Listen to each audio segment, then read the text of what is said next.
கிருபை நிறைந்தவரே, மண்டியோடு துதிக்கிறோம், ஸ்தோத்திரிக்கிறோம். ஹalleluya, ஹalleluya.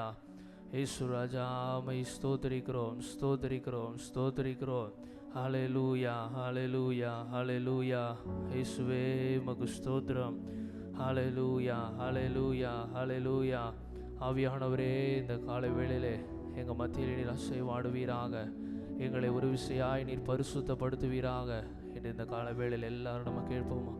ஹalleluya. அப்பா, நீர் எங்களை பரிசுத்தமாக்குகிறவர் ஆண்டவரே. தகப்பனே, இந்த வாரத்தின் முதலாவது நாளிலும் நம்முடைய சமூகத்திலே நாங்கள் கூடி வந்திருக்கிறதற்கு தேவன் கொடுத்திருக்கிற நல்ல கிருபைகளுக்காய் நன்றி செலுத்துகிறோம் ஆண்டவரே. எங்களை நீர் பரிசுத்தப்படுத்துவீராக, தகுதிப்படுத்துவீராக. தகப்பனே, உம்மை ஸ்தோத்திரிக்கிறோம். எங்களுடைய எண்ணங்கள், எங்கள் செயல்கள் எல்லாம் பரிசுத்தமாக்கப்படுவதாக. ஆவி, ஆத்மா, சரீரம் முழுவதையும் பரிசுத்தமாக்குவீராக. ஹalleluya, ஹalleluya. பரிசுத்தத்தோடு உம்மை நாங்கள் ஆராதிக்க, பரிசுத்தத்தோடு உம்மை நாங்கள் தொழுது கொள்ள, பரிசுத்தத்தோடு துதி பலிகளை நாங்கள் ஏறெடுக்க கர்த்தர் நீர் கிருபை செய்தருளுவீராக ஆண்டவரே. ஹalleluya. பரிசுத்தத்தோடு நாம் ஏறெடுக்கிற ஆராதனைகளை அவர் சுகந்த வாசனையாக ஏற்றுக்கொள்கிறவராக இருக்கிறார். பரிசுத்தம் இல்லாமல் நம்ம செய்கிற எந்த காரியமோ தேவனிடத்தில் போய் சேராததாக இருக்கிற அந்த வேளையிலே நம்ம கர்த்தரிடத்தில் ஒப்பு கொடுப்போம். ஹalleluya, ஹalleluya. இயேசுவே உம்மை ஸ்தோத்திரிக்கிறோம், ஸ்தோத்திரிக்கிறோம். அப்பா, எங்களை பரிசுத்தமாக்குவீராக ஆண்டவரே. அப்பா, மகிமையின் மேகமாக ஆசரிப்பு கூடாரத்தில் இறங்கின ஆவியானவர் ஆண்டவரே, எங்கள் மத்தியில் இறங்குவீராக. அப்பா, உம்முடைய மகிமையினாலே எங்கள் ஆலயத்தை நிரப்புவீராக தகப்படே. அப்பா, உம்முடைய பிரசன்னம் எங்கள் மத்தியிலே நிறைவாய் இறங்கட்டும். அப்பா, நீர் வந்து எங்கள் மத்தியிலே அசைவாடுவீராக, எங்கள் மத்தியிலே நீர் வாசம் பண்ணுவீராக. அப்பா, உம்மை நாங்கள் வரவேற்கிறோம், உம்மை நாங்கள் வரவேற்கிறோம்ப்பா. ஹalleluya. விலகாத மேகம் நீ, முன் செல்லும் மேகம் நீ, விலகாத மேகம் நீ, முன் செல்லும் மேகம் நீ. விலகாத மேகம் நீ, முன் செல்லும் மேகம் நீ, விலகாத மேகம் நீ, முன் செல்லும் மேகம் நீ.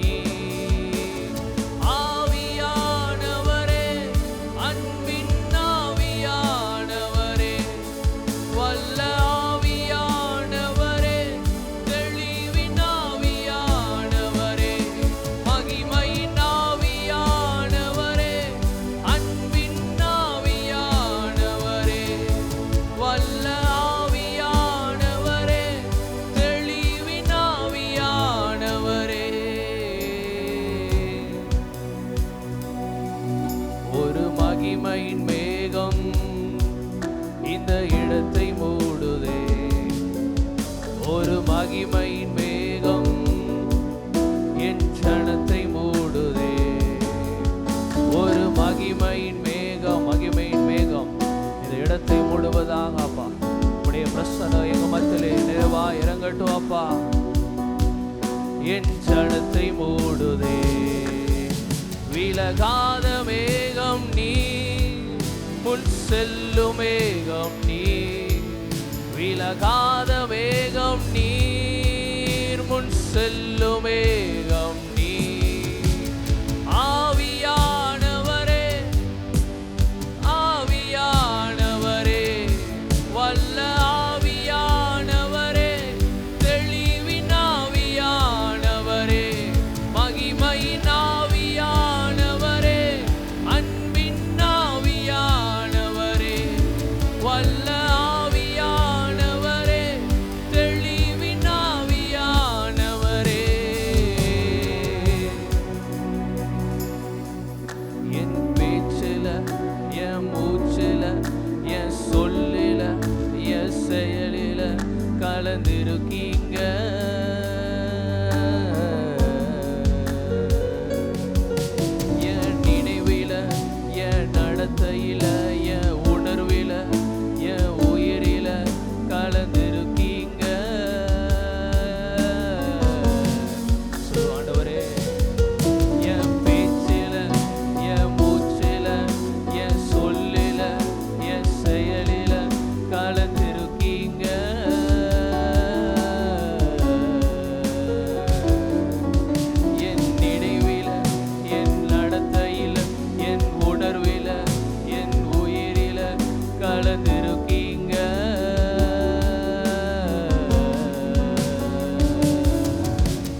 மகிமையின் மேகம், ஒரு மகிமையின் மேகம் இந்த இடத்தை மூடுதே. ஒரு மகிமையின் மேகம் என் சனத்தை மூடுதே. மகிமையின் மேகம் ஆண்டவரே, உம்முடைய மகிமையின் மேகம், உம்முடைய பிரசன்னம் எங்க மத்தியிலே நிறைவாய் இறங்கட்டும் ஆவியானவரே. நீர் வந்து எங்க மத்தியிலே வாசம் பண்ணுவீராக ஆண்டவரே. அதற்கு தடையா இருக்கிற எல்லா காரியங்களையும் நீக்கி போட்டு அருள்வீராகப்பா. முன் செல்லும் மேகம் நீர், விலகாத மேகம் நீர். முன் செல்லும் மேகம், விலகாத மேகம் நீர். முன் செல்லும் மேகம், எல்லாரும் கரங்களை உயர்த்தி, விலகாத மேகம் நீர். முன் செல்லும் மேகம் நீர். ஆவியானவரே, அன்பின் ஆவியானவரே, வல்ல ஆவியானவரே, தெளிவின் ஆவியானவரே, மகிமையின் ஆவியானவரே, அன்பின் ஆவியானவரே, வல்ல ஆவியானவரே, தெளிவின் ஆவியானவரே. அப்பா, எங்களை ஆளுகிறவர் நீங்க ஆண்டவரே. வெளியேறப்பட்ட உம்முடைய இரத்தத்தினால் எங்களுக்கு மீட்பை தந்திருக்கிறவர் நீங்க ஆண்டவரே. இந்த நாளில் எங்க மத்தியிலே நீர் அசைவாடுவீராக, எங்க மத்தியிலே நீர் உலாவுவீராக. அப்பா, உம்முடைய பிரசன்னத்தினால் எங்களை நிரப்புவீராக, உம்முடைய சமாதானத்தினால் எங்களை நீர் நிரப்புவீராகப்பா. இந்த நாளில் இந்த ஆராதனை கர்த்தர் நீர் ஆசீர்வாதம் தருவீராக. ஒவ்வொரு பகுதியிலும் உம்முடைய நாம மாத்திரம் மகிமைப்படட்டும் ஆண்டவரே. எல்லா தடைகளை கர்த்தர் நீக்கி போட்டு அருள்வீராக ஆண்டவரே. துவக்கம் முதல் முடிவு வரை உம்முடைய பிரசன்னத்தினால் எங்களை நிரப்புவீராக. வர இருக்கிற ஒவ்வொருவரை கர்த்தரை துரிதமாய் கூட்டி சேர்ப்பீராக. சகல துதிகன மகிமையெல்லாம் ஒருவருக்கே செலுத்துகிறோம். இயேசுவின் மூலம் கேட்கிறோம் பிதாவே, ஆமென். ஆமென். உட்காருவோம். இயேசு ராஜா வந்திருக்கிறார், எல்லோரும் கொண்டாடுவோம், கைதட்டி நாம் பாடுவோம். இயேசு ராஜா வந்திருக்கிறார், எல்லோரும் கொண்டாடுவோம், கைதட்டி நாம் பாடுவோம். கொண்டாடுவோம், கொண்டாடுவோம், கவலைகள் மறந்து நாம் பாடுவோம்.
என் கை தெரியணும். தேங்க்யூ. ஆமென். ஹல்லேலூயா. ஆமென். நம்ம சேர்ந்து பாடி துதித்து ஆண்டவருடைய நாமத்தை என்ன பண்ண போறோம்? மகிமைப்படுத்த வந்திருக்கிறோம். எத்தனை பேருக்கு பாடி துதிக்க ஆராதனை வேலைலாம் எனக்கு ரொம்ப சந்தோஷம். ஆமென். ஆமென். ஆண்டவருக்கு நம்ம பலிகளை செலுத்த வந்திருக்கோம். ஆண்டவர் நம்மகிட்ட வந்து நீ ஆடை கொண்டு வா, மாடை கொண்டு வா, கோழியை கொண்டு வான்னு ஏதாவது கேட்குறாரா? ஞாயிற்றுக்கிழமை வர்றப்போ இந்த பொருளோட தான் நீ வந்தே ஆகணும்னு ஏதாவது ஒரு விஷயம் ஆண்டவர் நம்மகிட்ட சொல்கிறாரா? கிடையாது. ஒன்றே ஒன்று தான், முழு ஆத்துமா, முழு பலம், ஆமென், முழு மனதோடு அவரிடத்துல என்ன பண்ணணுமா? அன்பு கூறணும். கொஞ்சம் பலன், கொஞ்சம் கை தட்டுறது, கொஞ்சம் பாதி கை, இவ்வளோத்துக்கு மட்டும்தான் எனக்கு தூக்க முடியும், இதுக்கு மேலே முடியாது. நல்லா விட்டு கொடுத்து யாரெல்லாம் கர்த்தரை துதிக்கிறாங்களோ அவங்க வாழ்க்கையில் கர்த்தர் கிரியை செய்து கொண்டே இருப்பார். கரங்களை தட்டி ஆண்டவருக்கு மகிமை செலுத்துவோம். அப்பா ஆமென். நான் முழு மனதோடு உங்களை துதிக்க வந்திருக்கேன், உங்களை ஆராதிக்க வந்திருக்கிறேன். ஒரு பழைய பாடல் தான், நம்ம எல்லாருக்கும் தெரிந்த பாடல். ஸ்க்ரீனையே பார்த்துட்டு இருக்காதீங்கன்னு. நிறைய பேர் உங்கள் கண்ணு அப்படியே அப்படி தேவையே இல்லை. நமக்கு தெரிஞ்ச பாடல் தான் பாட போகிறோம். நல்ல கையை தட்டி சேர்ந்து பாடுறோம். ஸ்தோத்திரம் துதி பாத்திரா, உம்மை இன்றும் என்றும் துதித்திடுவேன்.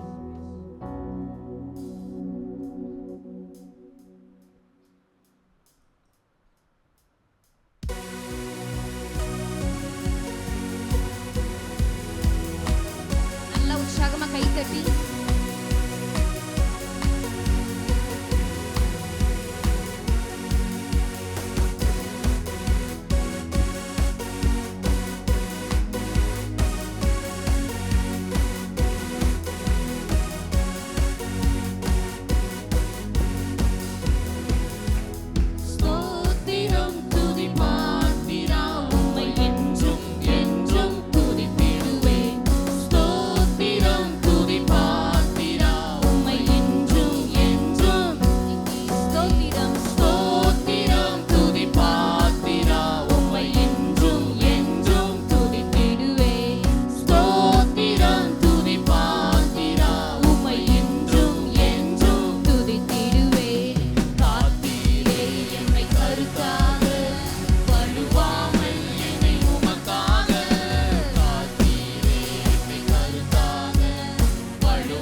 சிருஷ்டிகளும் ஆண்டவரை துதித்து கொண்டிருக்கிறதா.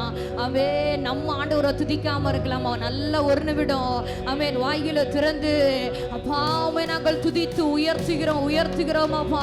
இந்த வாரத்தின் முதல் நாள் உங்க பாதத்துல வந்து அமர்ந்திருக்க ஆமென் கர்த்தர் கொடுத்த கிருபைகளுக்காக, அவர் கொடுத்த ஜீவனுக்காக, அவர் கொடுத்த பலனுக்காக, கர்த்தர் கொடுத்த பாதுகாப்பிற்காக நல்ல மனதார கரங்களை தட்டி thank you Jesus, thank you Lord. நன்றி நன்றி ஆமென். அகில சிருஷ்டிகளும் ஆண்டவர் என்ன பண்ணதான், ஆனா நம்ம மட்டும் தான் துதிக்காம இருக்கிறோம். துதிங்க துதிங்க துதிங்கன்னு சொல்லி ஆமென் ஒவ்வொருத்தரும் சொல்ல வேண்டியதா இருக்குது. அந்த பறவைகள்லாம் காலையில் எழுமுனதான் ஆண்டவர் என்ன பண்ணுங்கதான் நல்ல சத்தம் உயர்த்தி பாடி துதிக்குதுங்க. அவங்களுக்கு இருக்கிற பாஷையில் ஆண்டவரை உயர்த்துறாங்க. ஆமென். ஆண்டவர் நம்மளை அதிகமாக நேசிக்கிறார். அவைகளை பார்க்கலும் நீங்கள் எப்படிப்பட்டவங்களா? ஒரு ஆள் வந்தோடனே அவங்களே நீங்கள் பார்க்க வேண்டாம். அவைகளை பார்க்கலும் நம்ம எப்படிப்பட்டவங்களா? யார் விசேஷித்தவர்கள்? எல்லாம் இருதயத்தில் கரங்களை வைத்து சொல்லலாமா? நான் விசேஷித்தவள், நான் விசேஷித்தவள். இப்போ பக்கத்தில் கையை கொடுத்து நீங்கள் விசேஷித்தவர்கள். கையை கண்டிப்பாக கொடுத்தேன் ஆகணும்.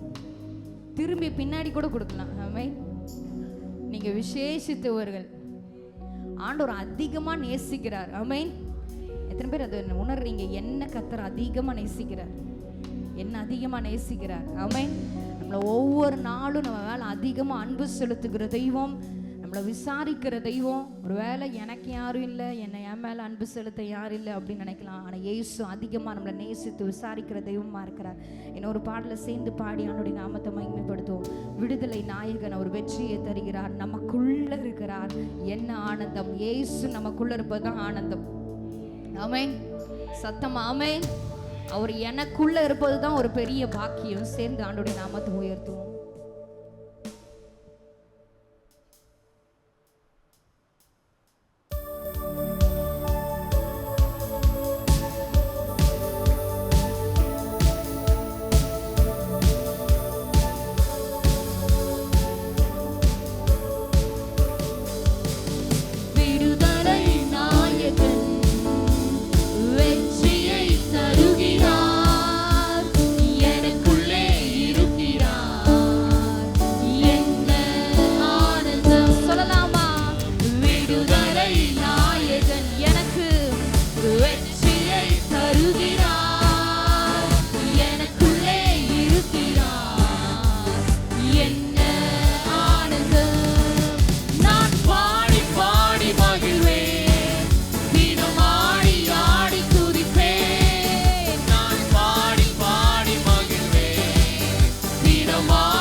வெற்றியை தருகிறார், எனக்குள்ளே இருக்கிறார்.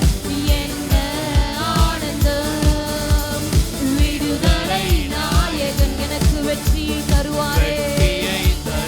ஆமென். எனக்குள்ளே இருக்கிறார்.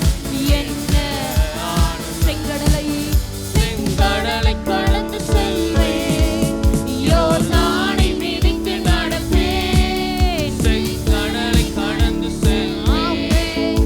யோர்தானை மிதித்து நடப்பேன். எரிகோவை சுற்றி வருவேன், எரிகோவை சுற்றி வருவேன். என் காலம் ஊதி ஜெயிப்பேன், என் காலம் ஊதி ஜெயிப்பேன்.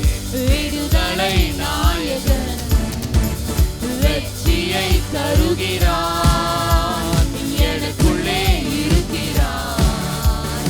என்ன ஆனந்தம். உயர்த்துவோமா? விடுதலை நாயகன். ஆமென்.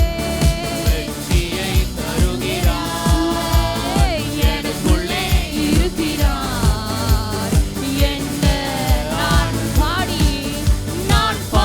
பாடி மகிழ்வேன். மகிழ்வேன். தினமாடி ஆடி துதிப்பேன். ஆமென். நான் பாடி மகிழ்வேன். தினமாடி ஆடி துதிப்பேன். நான் பாடி மகிழ்வேன். உங்க உள்ளமெல்லாம் ஆண்டவரை தினமாடி உயர்த்துவதாக. ஆடி துதிப்பேன். ஆமென். நான் பாடி மகிழ்வேன். தினமாடி ஆடி துதிப்பேன். எங்கும் ஓடி ஓடி சொல்லுவேன், எங்கும் ஓடி ஓடி சொல்லுவேன். என் இயேசு ஜீவிக்கிறார், என் இயேசு ஜீவிக்கிறார்.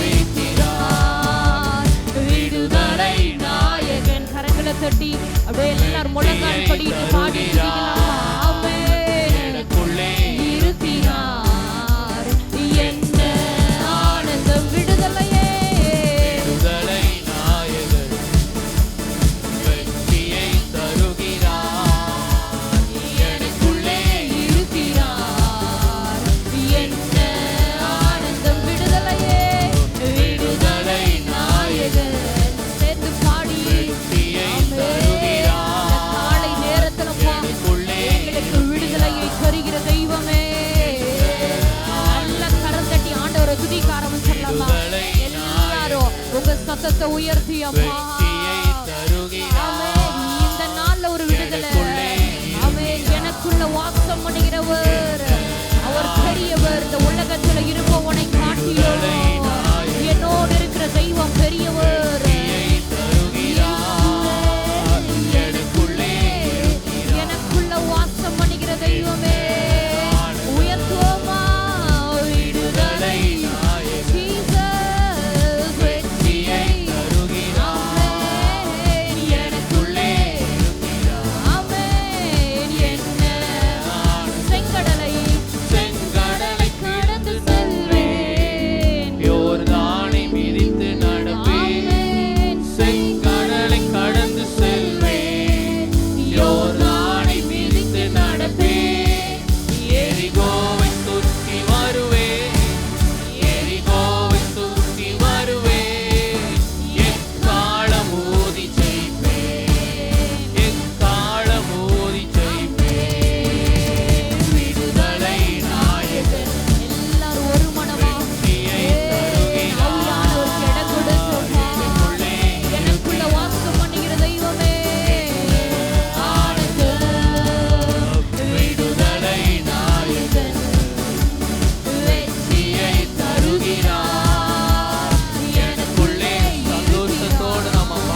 பாதளத்தின் சொந்தக்காரர் அவர் எந்த உள்ளத்தின் சொந்தமானார்.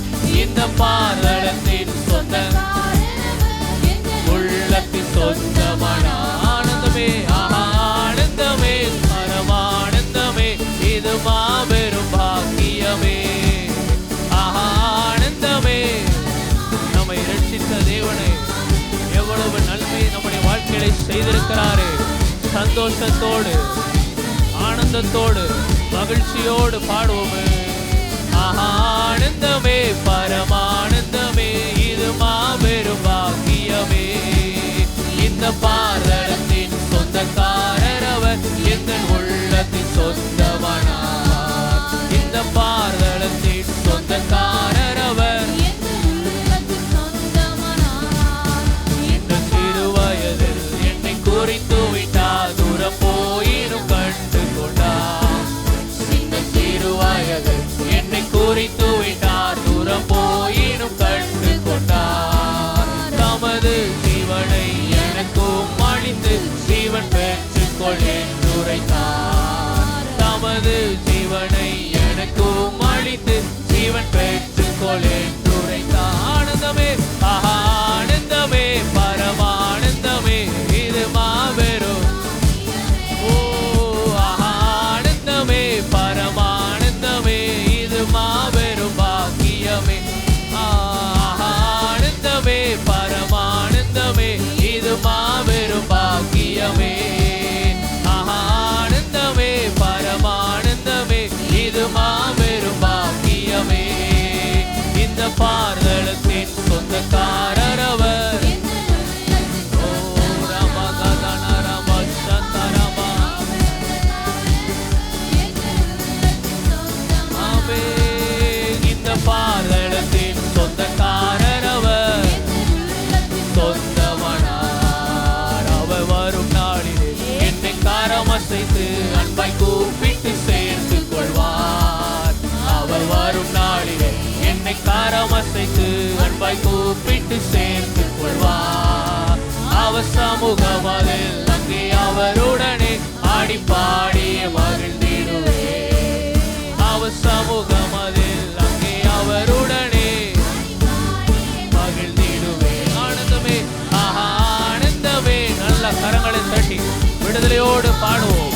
தேவன் தந்திருக்கிற நல்ல கிருபையை நினைத்து அந்த வருகிற நாளிலே எல்லா நன்மைகளையும் நமக்கு தருகிற தேவனாகிய கர்த்தர் அவர் வருகிற நாட்களிலே நம்மை அன்போடு சேர்த்து கொள்ளுகிறவராக இருக்கிறார். இந்த நல்ல ஆசீர்வாதத்தை நமக்கு தந்திருக்கிறார்.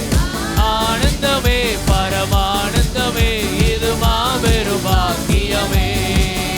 இந்த பாதளத்தின் சொந்தக்காரர் அவர். ஓ ரமலகதனமஸ்தரபபகதரபோ ஸ்ரீவபகதரபோ எந்த உள்ளத்தின் சொந்தமா. இந்த பாதளத்தின் இந்த பாதளத்தின் எந்த உள்ளத்தின் சொந்தமானா.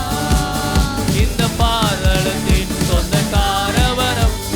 நல்ல அந்நிய பாஷையில நிரம்பி அபிஷேகம் பெற்றவர்கள் அந்நிய பாஷையில பேசுங்க.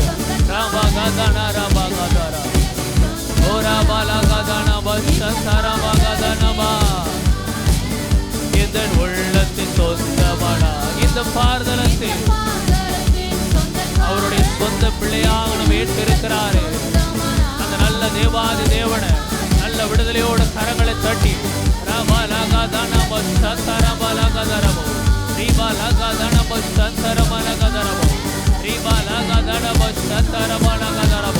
அப்பா பிதாவே என்று கூப்பிடக்கூடிய புத்திர சுவிகாரத்தை நமக்கு தந்திருக்கிறாரே.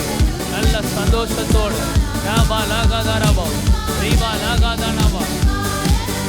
எந்த உள்ளத்தின் சொந்தமானா. எந்த சூழ்நிலையும் அவர் அன்பினின்று என்னை பிரிக்காது காத்து கொள்வார். எந்த சூழ்நிலையும் அவர் அன்பினின்று காத்து கொள்வார். என்னை நம்பி அவர் தந்த பொறுப்பதனை அவர் வரும் வரை காத்து கொள்வேன். என்னை நம்பி அவர் ஓ ராமலகதரபோ சந்தரபோ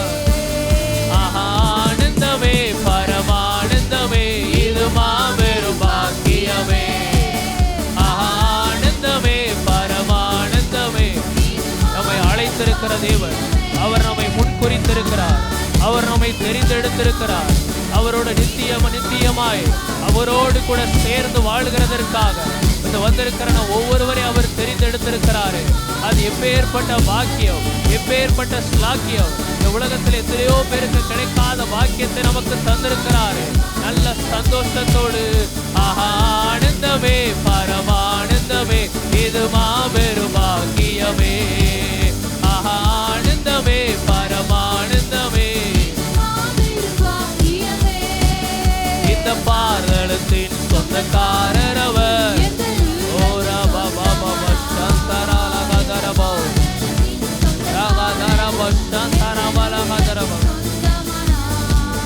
இந்த பாதளத்தின் சொந்தக்காரர் அவர், இந்த உள்ளத்தின் சொந்தமானா.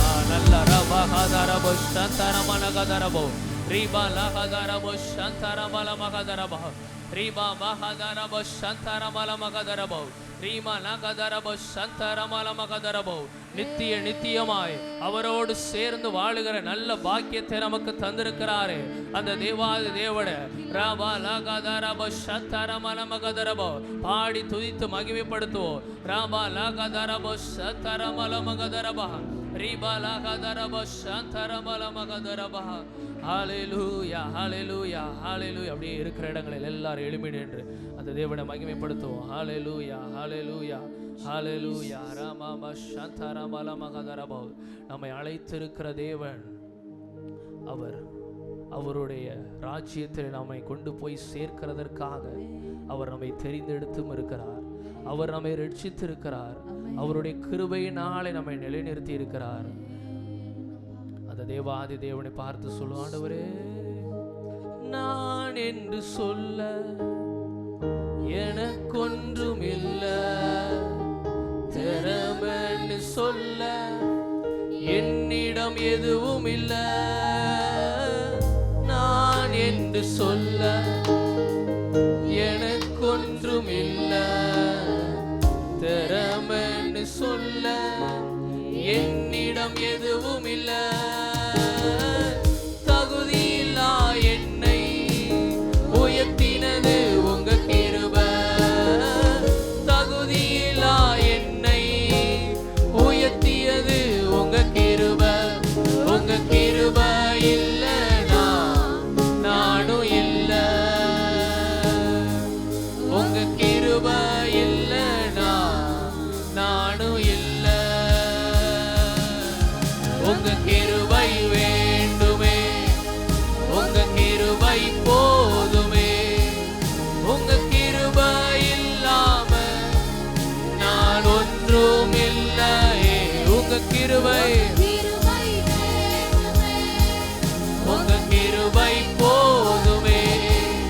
உங்க கிருபை இல்லாம நான் உங்க கிருபை வேண்டுமே. உங்க கிருபை சொல்லுவோம் ஆண்டவரே, உங்க கிருபை போதுமே. உங்க கிருபை இல்லாம நான் ஒன்றும் இல்லை. உங்க கிருபை, உங்க கிருபை வேண்டுமே. உங்க கிருபை கிருபை போதும்பா. நான் ஒன்றும் இல்லையே இயேசுவே. என்னை அழைத்தவரே, என்னை தொட்டவரே, நீர் இல்லாமல் நான் இல்லையே.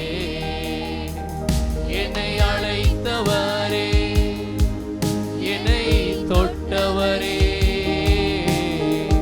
நீர் இல்லாமல் நான் இல்லையே.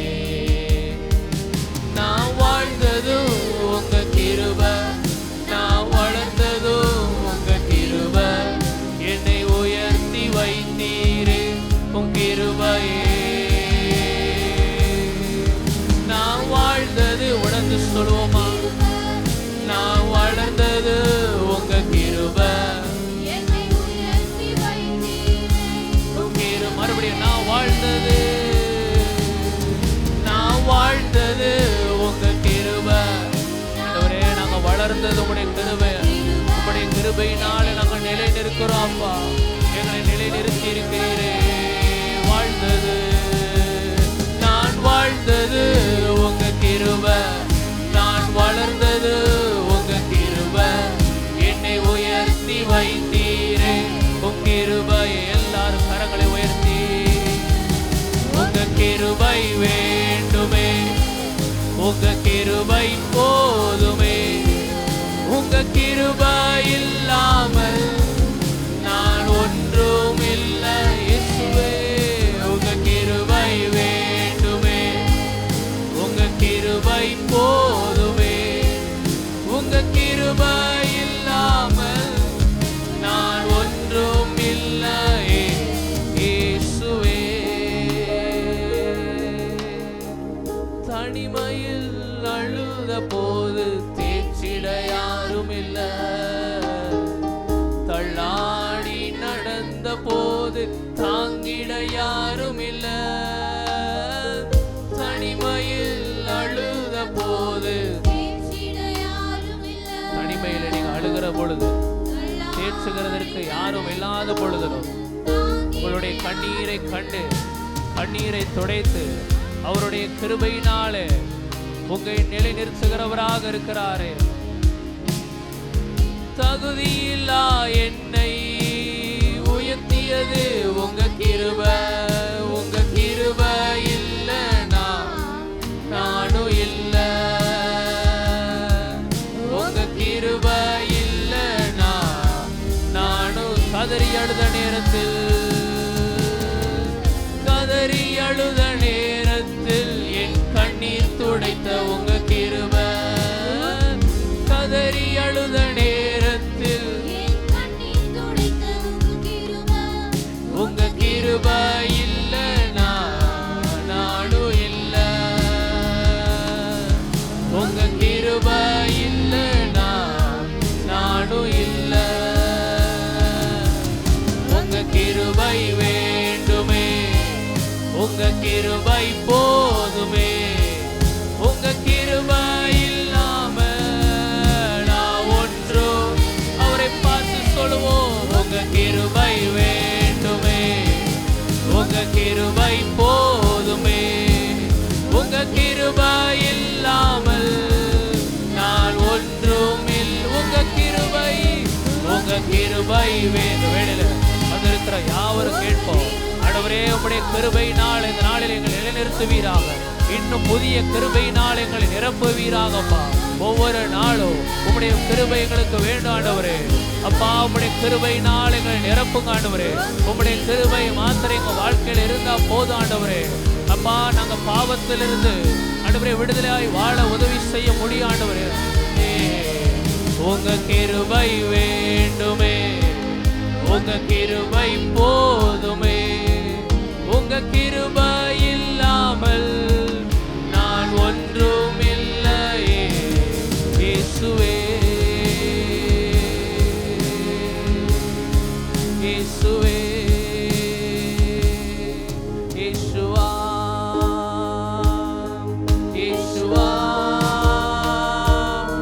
இயேசுவா, இயேசுவா,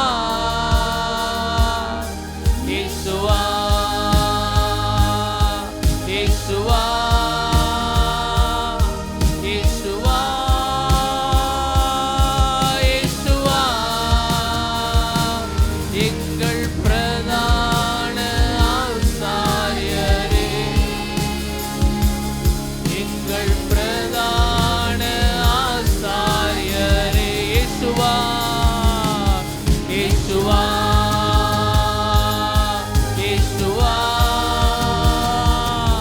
இயேசுவா,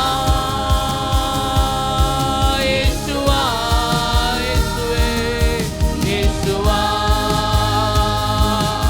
இயேசுவா, இயேசுவா, இயேசுவா, எங்கள் பிரதான ஆசாரியரே, எங்கள் பிரதான ஆசாரியரே, எங்கள் பிரதான ஆசாரியரே.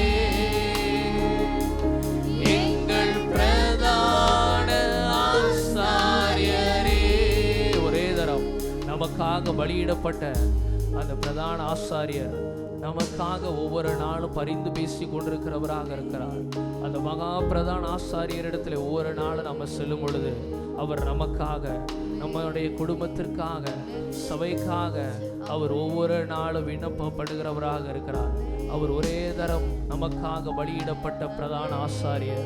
அவருடைய இரத்தத்தினாலே நாம் பாவ மன்னிப்பு நிச்சயத்தை பெற்றிருக்கிறோம்.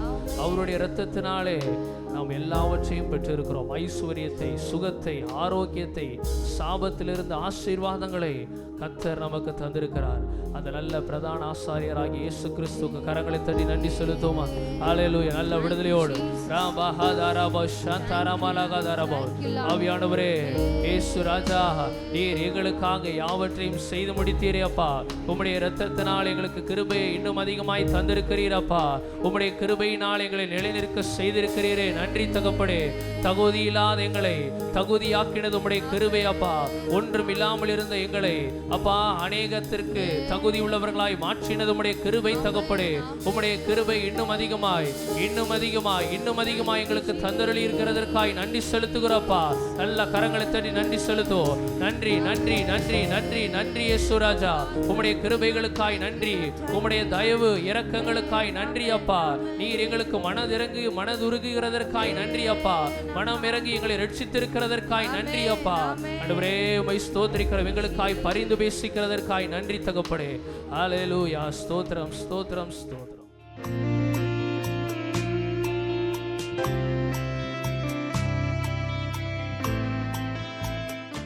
அல்லேலூயா. கர்த்தருடைய பரிசுத்த நாமத்துக்கு ஸ்தோத்திரம் உண்டாவதாக. ஆமென். அல்லேலூயா. என் ஹைட்டுக்காக எல்லாத்தையுமே அட்ஜஸ்ட் பண்ண வேண்டியது இருக்குது. மைக்கிலேருந்து கேமரா வரைக்கும் எல்லாமே அட்ஜஸ்ட் பண்ண வேண்டியது இருக்குது. சரியா? நான் அதுக்காக ஆண்டவரை ஸ்தோத்திரிக்கிறேன். கிறிஸ்துவுக்குள் அன்பானவர்களே, உங்கள் யாவரையும் சந்தோஷத்தோடு பார்ப்பதிலே நான் மிகுந்த மகிழ்ச்சி அடைகிறேன். அல்லேலூயா. எல்லாம் சந்தோஷமாக இருக்கீங்களா? உண்மையிலே சந்தோஷமாக இருக்கீங்களா? ஆமென். கர்த்தருக்குள் எப்பொழுதும், இங்கே இருக்கிறது மாத்திரமல்ல, எப்பவும் எப்படி இருக்கணும்? சந்தோஷமாக இருக்கணும். ஆமென். அல்லேலூயா. இந்த நல்ல வேளைக்காக நான் ஆண்டவரை ஸ்தோத்திரிக்கிறேன். அருமையாக என்னை அழைத்த பாஸ்டர் ஐயாவுக்காக நான் ஆண்டவரை ஸ்தோத்திரிக்கிறேன். சின்ன பாஸ்டருக்காக நான் ஆண்டவரை ஸ்தோத்திரிக்கிறேன். ஒரு அர்ப்பணிப்போடு, ஒரு தியாகத்தோடு ஆண்டவருடைய ஊழியத்தை நிறைவேற்றி வருகிறவர்கள், குடும்பமாக கர்த்தரை மகிமைப்படுத்துகிறவர்களுக்காக நான் ஆண்டவரை ஸ்தோத்திரிக்கிறேன். அல்லேலூயா. எனக்கு இந்த ஆசீர்வாதமான செய்தி ரொம்ப வராது. சரியா? ஒருவேளை நீங்கள் அதை எதிர்பார்த்துட்டு வந்திருக்கலாம். இன்றைக்கு செய்தியின் தலைப்பு தரிசனம் பெற்ற 4 பேர். யாரு? தரிசனம் பெற்ற 4 பேர். ஆதாரமாய் நான் எடுத்துக்கொண்ட வேத வசனம் மார்க் எழுதின சுவிசேஷம் 2ஆம் அதிகாரம் 3ஆம் வசனம். மார்க் 2:3. அப்பொழுது 4 பேர் ஒரு திமிர்வாதக்காரனை சுமந்து கொண்டு அவரிடத்தில் வந்தார்கள். அப்பொழுது 4 பேர் ஒரு திமிர்வாதக்காரனை சுமந்து கொண்டு அவரிடத்தில் வந்தார்கள். இந்த வேத வசனத்தின் மூலமாய் பரிசுத்த ஆவியானவர் நம்மோடு பேசும்படியாய் எல்லாரும் ஒரு விசை கண்களை மூடி தேவ பிரசன்னத்தை உணர்ந்துள்ளாய். ஆண்டவரே, பேசுமையா, உடைய வார்த்தைகளை கேட்டு அதன்படி நடக்க எங்களை அர்ப்பணிக்கிறோம் என்று சொல்லி தேவ சமூகத்திலே அர்ப்பணிப்போமா? சுவிசேஷ பாரம் ஒன்றே என் சுமையாக மாற வேண்டும். சுவிசேஷ பாரம் ஒன்றே என் சுமையாக மாற வேண்டும். என் தேச எல்லை எங்கும் உம் நாமம் சொல்ல வேண்டும்.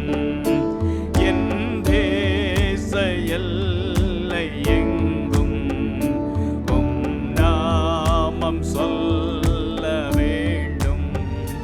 ஆராதனை ஆராதனை ஆராதனை ஆராதனை ஆராதனை ஆராதனை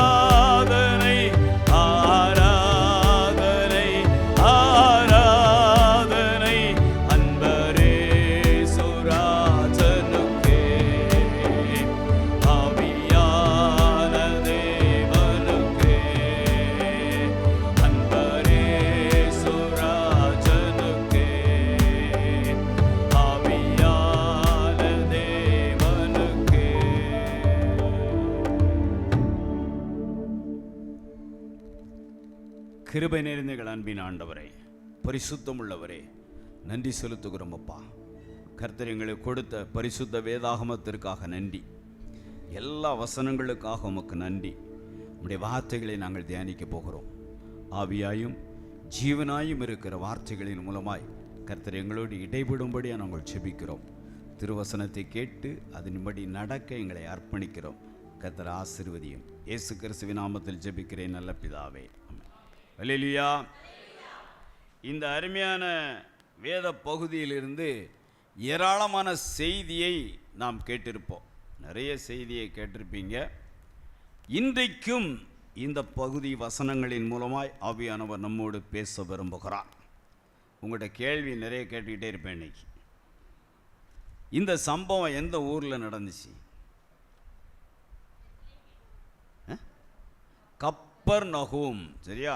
ஒரு இதை வாசிக்கும் போதே இது எங்கே நடந்துச்சு, எந்த சூழ்நிலையில் நடந்துச்சு, யார் யாரெல்லாம் இதில் சம்மந்தப்பட்டிருக்கிறா அப்படிங்கிறத நம்ம தியானித்து யோசித்து சிந்தித்து வாசித்தீங்கன்னா ரொம்ப பிரயோஜனமாக இருக்கும். கட கட கட கட கட கடன்னு வசனத்தை என்ன செய்யக்கூடாது, வாசித்தேப்பா இன்றைக்கி 5 அதிகாரம் வாசித்தேன், 10 அதிகாரம் வாசித்தேன் அப்படின்னு சொல்கிறத விட 4 வசனம் வாசித்தாலும் அதை என்ன செய்யணும், நிறுத்தி நிதானமாய் புரிந்து கொண்டு விளங்கி கொண்டு உள்வாங்கி வாசிக்கணும். அது நம்ம ஆவிக்குரிய வாழ்க்கைக்கு ரொம்ப பிரயோஜனமாக இருக்கும். எந்த ஊரில் நடந்துச்சு? கப்பர்நகூம்.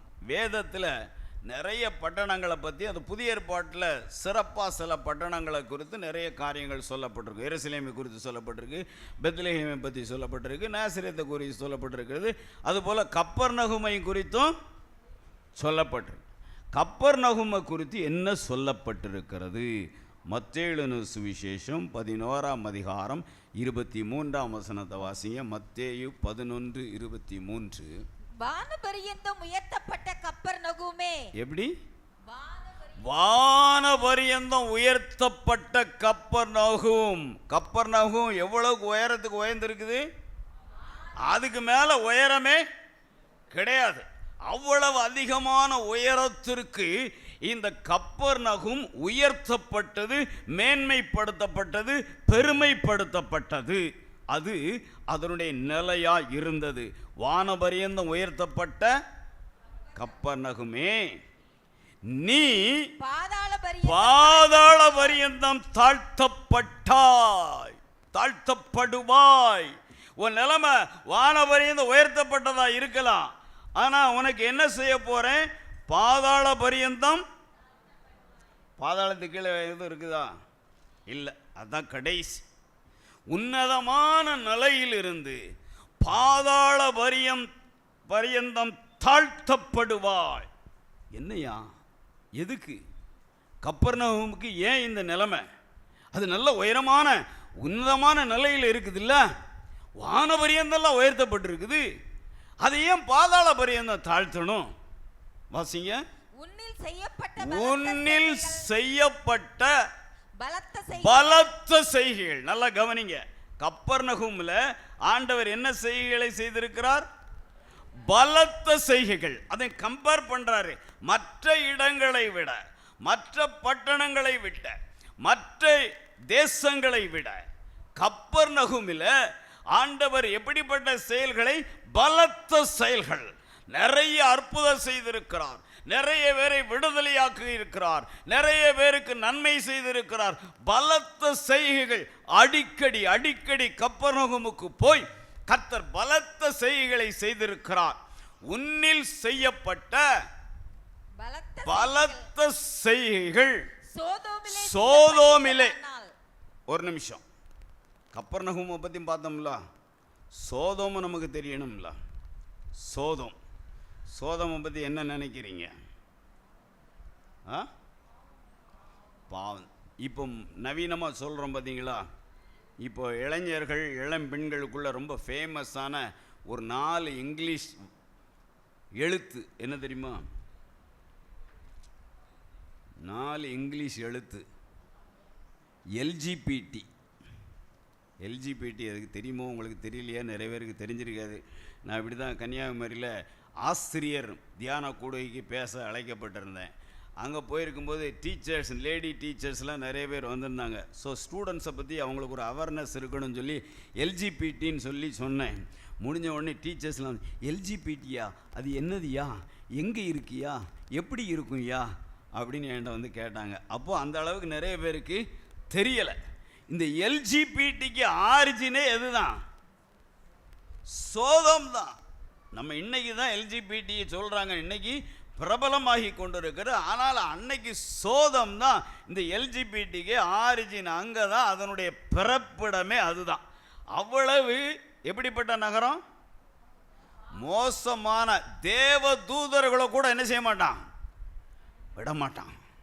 ஆனால் ஆண்டவர் சொல்றாரு, கப்பர்நகூமே உன்னிலே செய்யப்பட்ட பலத்த செய்கைகள் அந்த பாவம் நிறைந்த மோசமான சோதோமில் செய்யப்பட்டிருந்தா கூட அது என்ன செய்யும், அது இந்நாள் வரைக்கும் நிலைத்திருக்கும். அப்படின்னா அது அழிஞ்சிருக்காதுப்பா.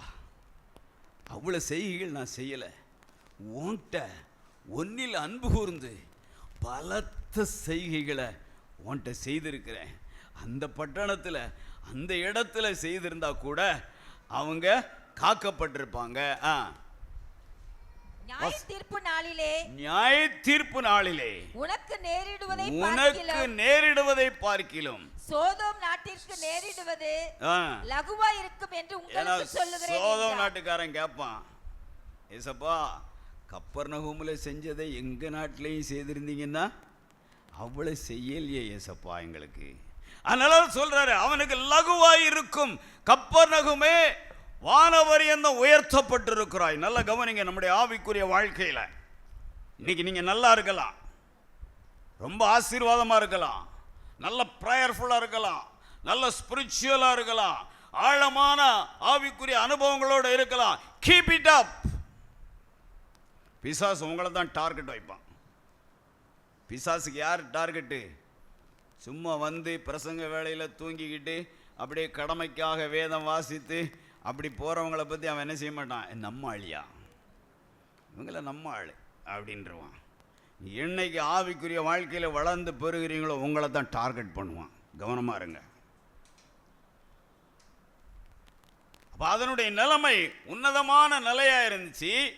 அதனுடைய பிற்கால நிலை என்ன? பாதாள பரியந்தம். உங்கள்கிட்ட ஒரு கேள்வி, அந்த ஊருக்கு பேர் என்ன பேர்? கப்பர்நகூம். நம்ம ஊருக்கு பேர் என்ன? நீங்கள் ஒவ்வொருத்தரும் ஒவ்வொரு இடத்துல வசிக்கலாம், சரியா? கப்பர்நகூமை பற்றி கர்த்தர் இப்படி சொல்லியிருக்கிறார, எங்கள் ஊரை பற்றி என்னையா சொல்லுவார்? யோசித்திருக்கீங்களா? என்னைக்காவது யோசித்திருக்கீங்களா? கப்பர்நகூமை பற்றி இப்படி சொல்லியிருக்கு, சோதோமை குறித்து இப்படி சொல்லியிருக்கு. நம்ம ஒரு தூத்துக்குடினே வச்சுக்கிடுவோமே, தூத்துக்குடியை பற்றி என்ன சொல்லுவார்? எல்லாரும் என்ன சொல்லுவாங்க தெரியுமா? ஊழியக்காரங்கள்லாம் தூத்துக்குடி தான் இப்போ நம்ம நவீன அந்தியோகியா பட்டணம் வாங்க. ஆனால் தூத்துக்குடி நிலைமை எப்படி இருக்கு? ஆவிக்குரிய நிலைமை எப்படி இருக்கு சொல்லுங்க. நீங்கள் நல்லா ஆராய்ச்சி பார்த்தீங்கன்னா ரொம்ப மோசமாக இருக்கு, பயங்கரமாக இருக்கு. சரி, இப்போ கப்பர்நகூம் அங்கே தான் ஆண்டவர் இந்த அற்புதத்தை செய்தார். அங்கே எங்கே இருந்தார் ஆண்டவர்? முதலாம் வசனம் என்ன சொல்லுது? சில நாட்களுக்கு பின்பு அவர் மறுபடியும் அப்படின்னா அடிக்கடி கப்பர்நகூமுக்கு போயிருக்காரு. வாசிங்க. அவர் மறுபடியும் கப்பர்நகூமுக்கு போனார். அவர் வீட்டில் இருக்கிறார் என்று ஜனங்கள் கேள்விப்பட்டு.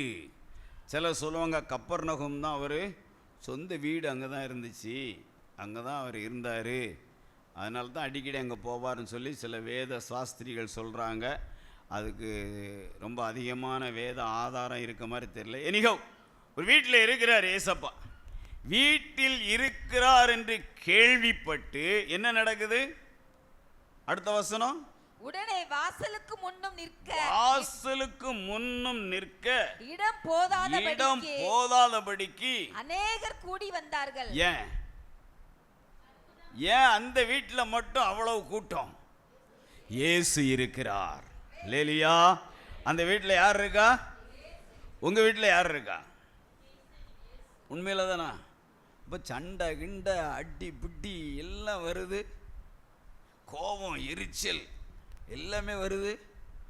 சின்ன பிள்ளைகளுக்கு பாட்டு சொல்லி கொடுப்போம். இயேசு வந்த வீட்டிலே சண்டை இல்லையே சொல்லுவோம்ல.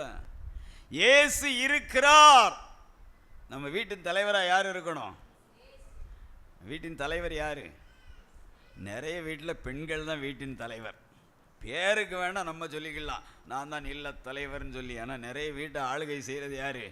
பெண்கள் தான். சரி, ரைட், அது நல்லது தான். சரி, இப்போ இயேசு வீட்டில் இருக்க வேண்டும். நல்ல நீங்கள் உள்ளத்தில் கையை வச்சு சொல்லுங்க, மெய்யாகவே எங்கள் வீட்டில் இயேசு இருக்காரா, இல்லை அப்பப்போ வந்துட்டு போய்கிட்டு இருக்காரா? எங்கள் வீட்டில் எப்பவும் இயேசு தலைவராகி வீட்டு தேவ பிரசன்னம்.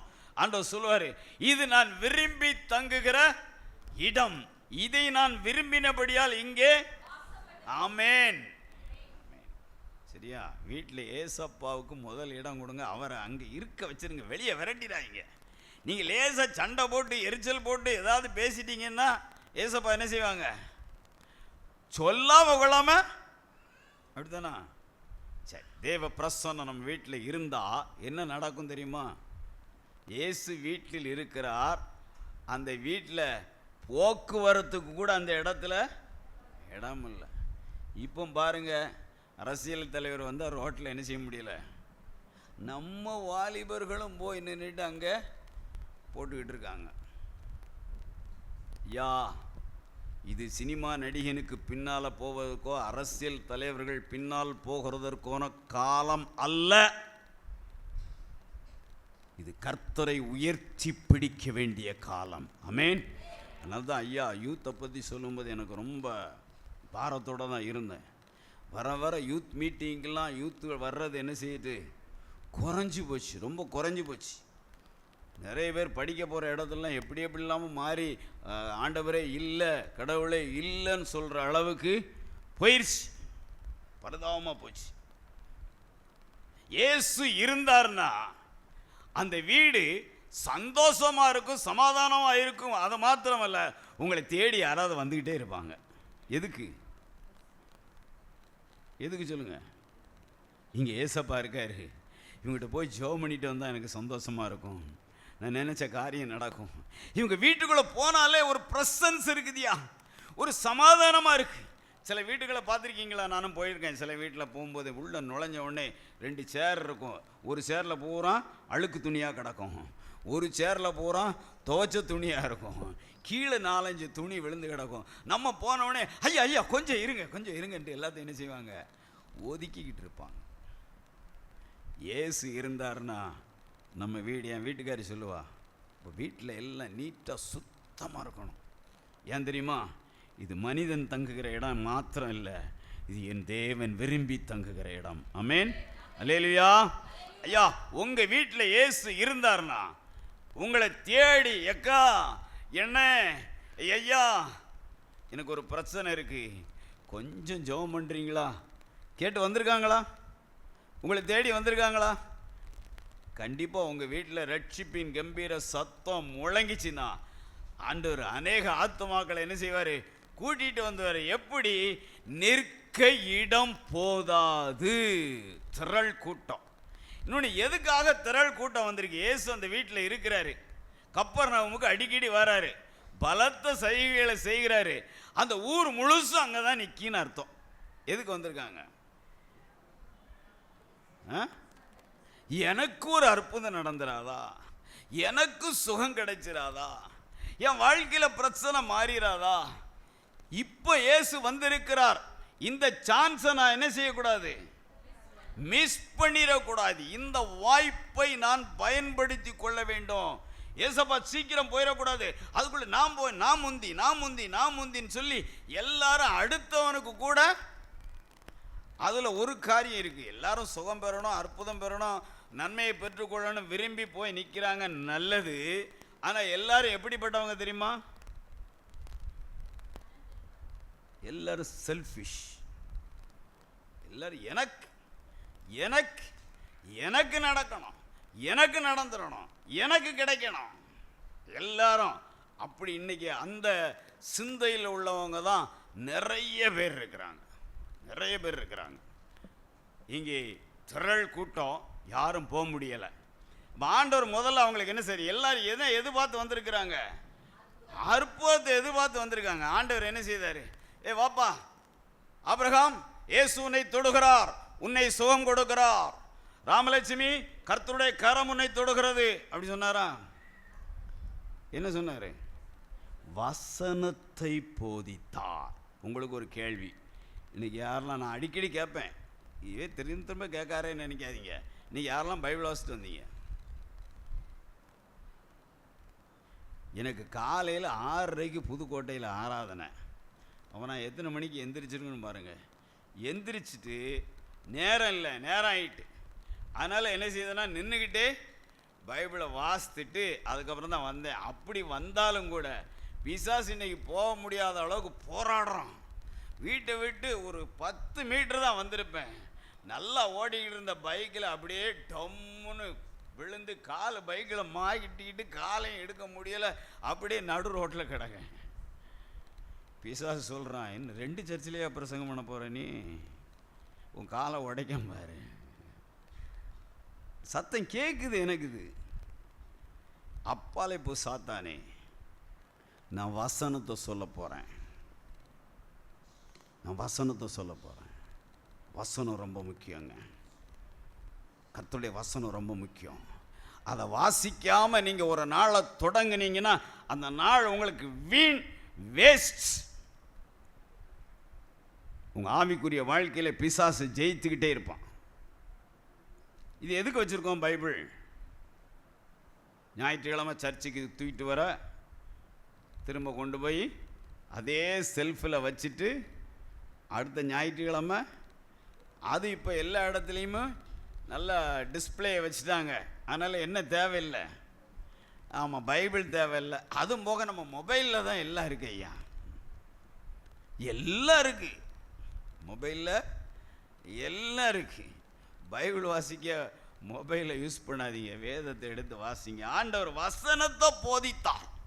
வசனம் எங்கே பார்த்தீங்கன்னா திரள் கூட்டம் மலை மேலே ஏறினாலும் சரி, ஒரு தனியாக கிணற்றண்ணையில் ஒரு பெண்ணோ இருந்தாலும் சரி, ஒரு வீட்டில் போய் 2 பெண்கள் உட்கார்ந்து இருந்தாலும் சரி, அந்த இடத்துல ஆண்டவர் முக்கியத்துவம் கொடுக்கிறது வசனத்துக்கு தான், வார்த்தைக்கு தான்.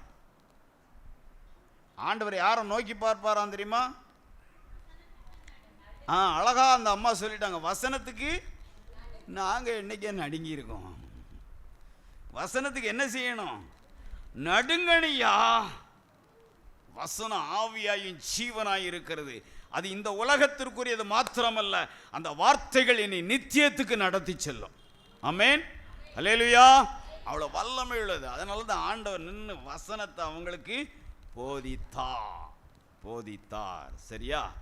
இப்போ தான் நம்ம சப்ஜெக்ட் வர போறோம். 3வது வசனம் என்ன சொல்லுது?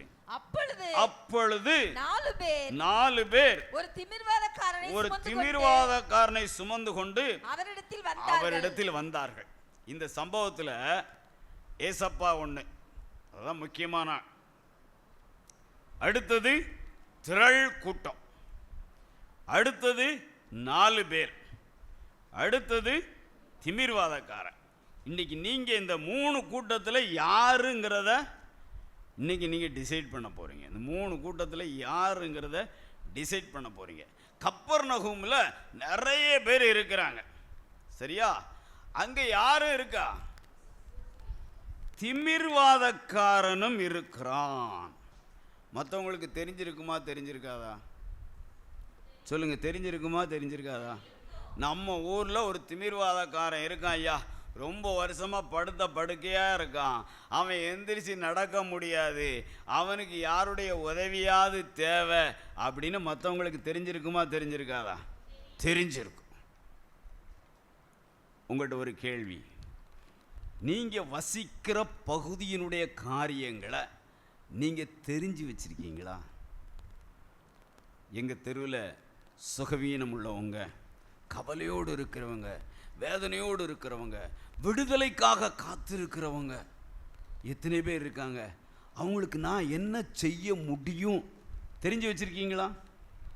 நிறைய பேருக்கு பக்கத்து வீட்டில் யார் இருக்காங்கிறது கூட தெரியாது.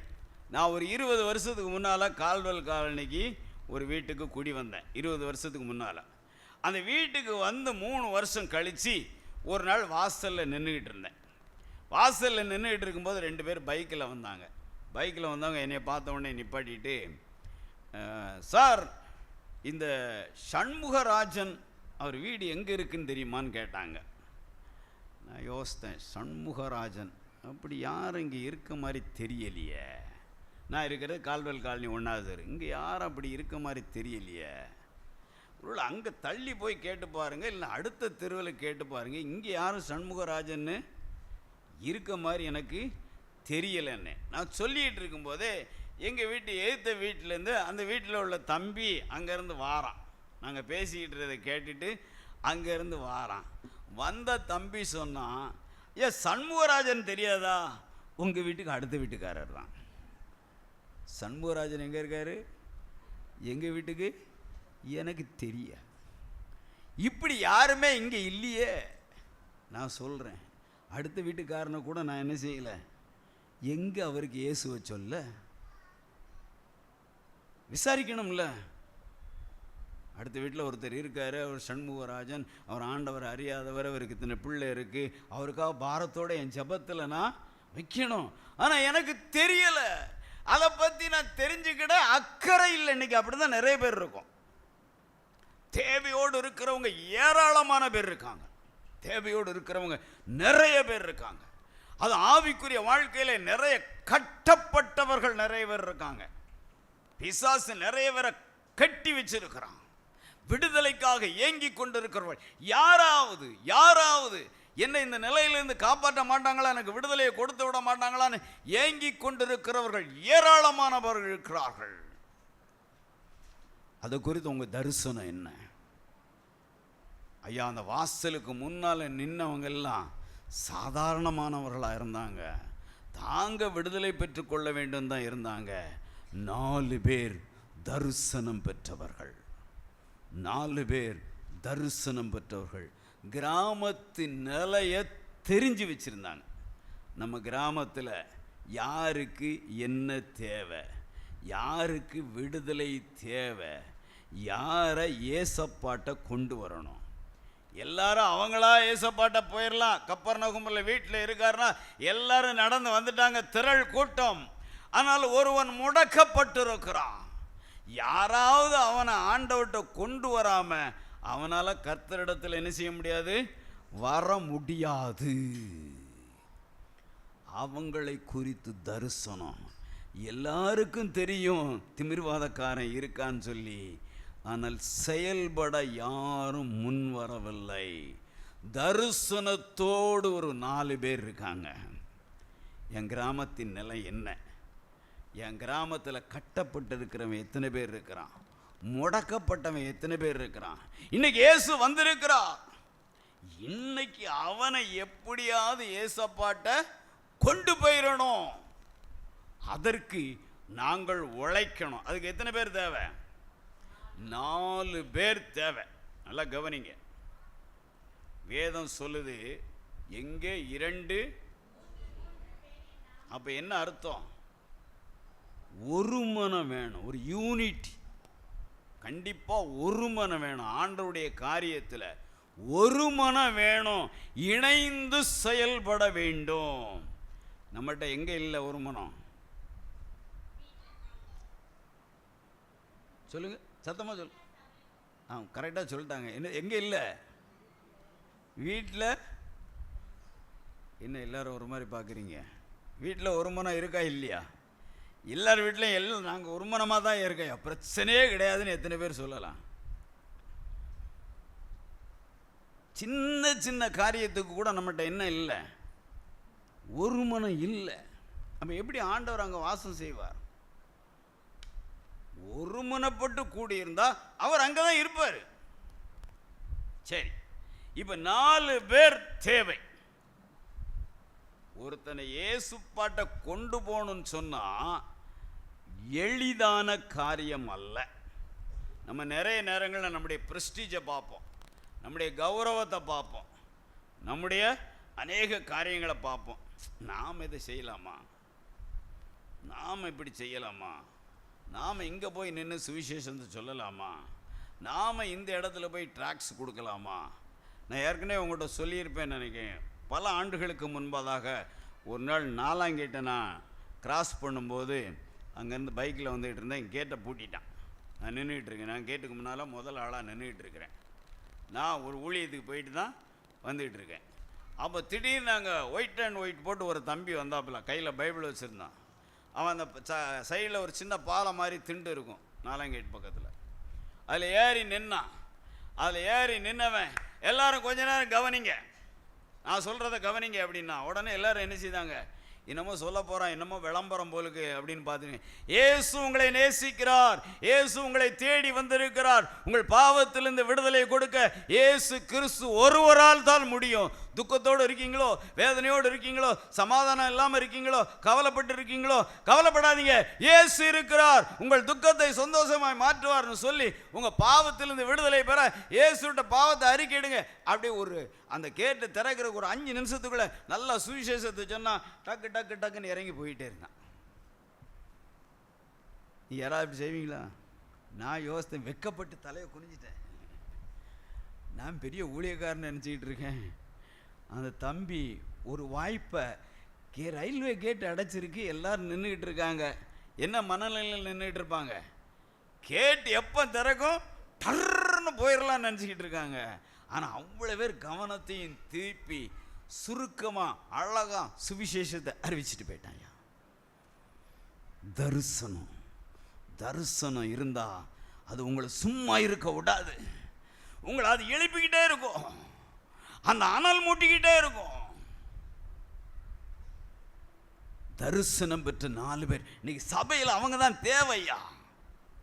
இன்னைக்கு நம்ம ஐக்கியத்தில் அதுதான் தேவை. தரிசனம் பெற்ற 4 பேர் எல்லாரும் அவங்க ஓடிக்கிட்டே இருக்காங்க.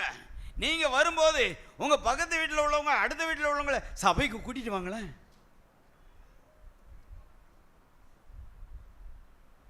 நம்ம என்ன செய்யறது இல்லை, அதை பற்றி யோசிக்கிறது இல்லை. நம்மளால் முடிஞ்சது. நம்ம தூத்துக்குள்ள மணிராஜ் ஃபேமிலி எய்ட் கார்பரேஷன் இருந்துச்சு, எத்தனை பேருக்கு தெரியும்? அந்த மணிராஜ் ஐயா அவர் என்ன செய்வார்னா, இப்போ கொஞ்சம் வருஷத்துக்கு முன்னால் கிராமத்துக்கு போவார் வேனில். அங்கே உள்ளவங்களை கூப்பிட்டு, வாங்க தூத்துக்குடி, நான் உங்களை சர்ச்சுக்கு கூப்பிட்டு போகிறேன்னு சொல்லி கூப்பிட்டு வந்து அவங்களுக்கு காலையில் சாப்பாடு வாங்கி கொடுத்து சர்ச்சில் கொண்டு விட்டுருவார். சர்ச்சில் கொண்டு விட்டுட்டு மத்தியானம் முடிஞ்ச உடனே சாப்பாடு வாங்கி கொண்டு போய் ஊரில் விட்டுருவார். இவங்களும் முதல்ல எதுக்கு வந்தாங்க? 2 நேரம் திருப்தியாக சாப்பாடியா வந்தாங்க. இவருக்கு சுவிசேஷம் சொல்லலாம் தெரியாது, ஆனால் காசு இருக்குது, வாடகை கொடுத்து வண்டியை ஒழுங்கு பண்ணி எல்லாம் பே பண்ணிடுவார். கொண்டு விடுறது தான் அவருடைய வேலை. அதன் மூலமாக ரட்சிக்கப்பட்டவர்கள் நிறைய பேர் இருக்காங்க. அல்லேலூயா, ஹல்லேலூயா. ஐயா, தரிசனம் இருந்தால் எப்படி ஆகிலும் ஆத்மாவை என்ன செய்திடலாம், கொண்டு வந்துடலாம் ஆண்டவர்கிட்ட. இந்த 4 பேர் தரிசனம் பெற்றவங்க ஆண்டவருக்காக எதையும் செய்ய தயாராக இருப்பாங்க. அழகா எமில் ஜபசிங் ஒரு பாட்டு பாடுவார். கிறிஸ்துவுக்காய் இழந்தவர் எவரும் தரித்திரரானதில்லை, ராஜ்யமேன்மைக்காய் கஷ்டமடைந்தோர் நஷ்டப்பட்டதில்லை. கிறிஸ்துவுக்காய் இழந்தவர் எவரும் தரித்திரரானதில்லை,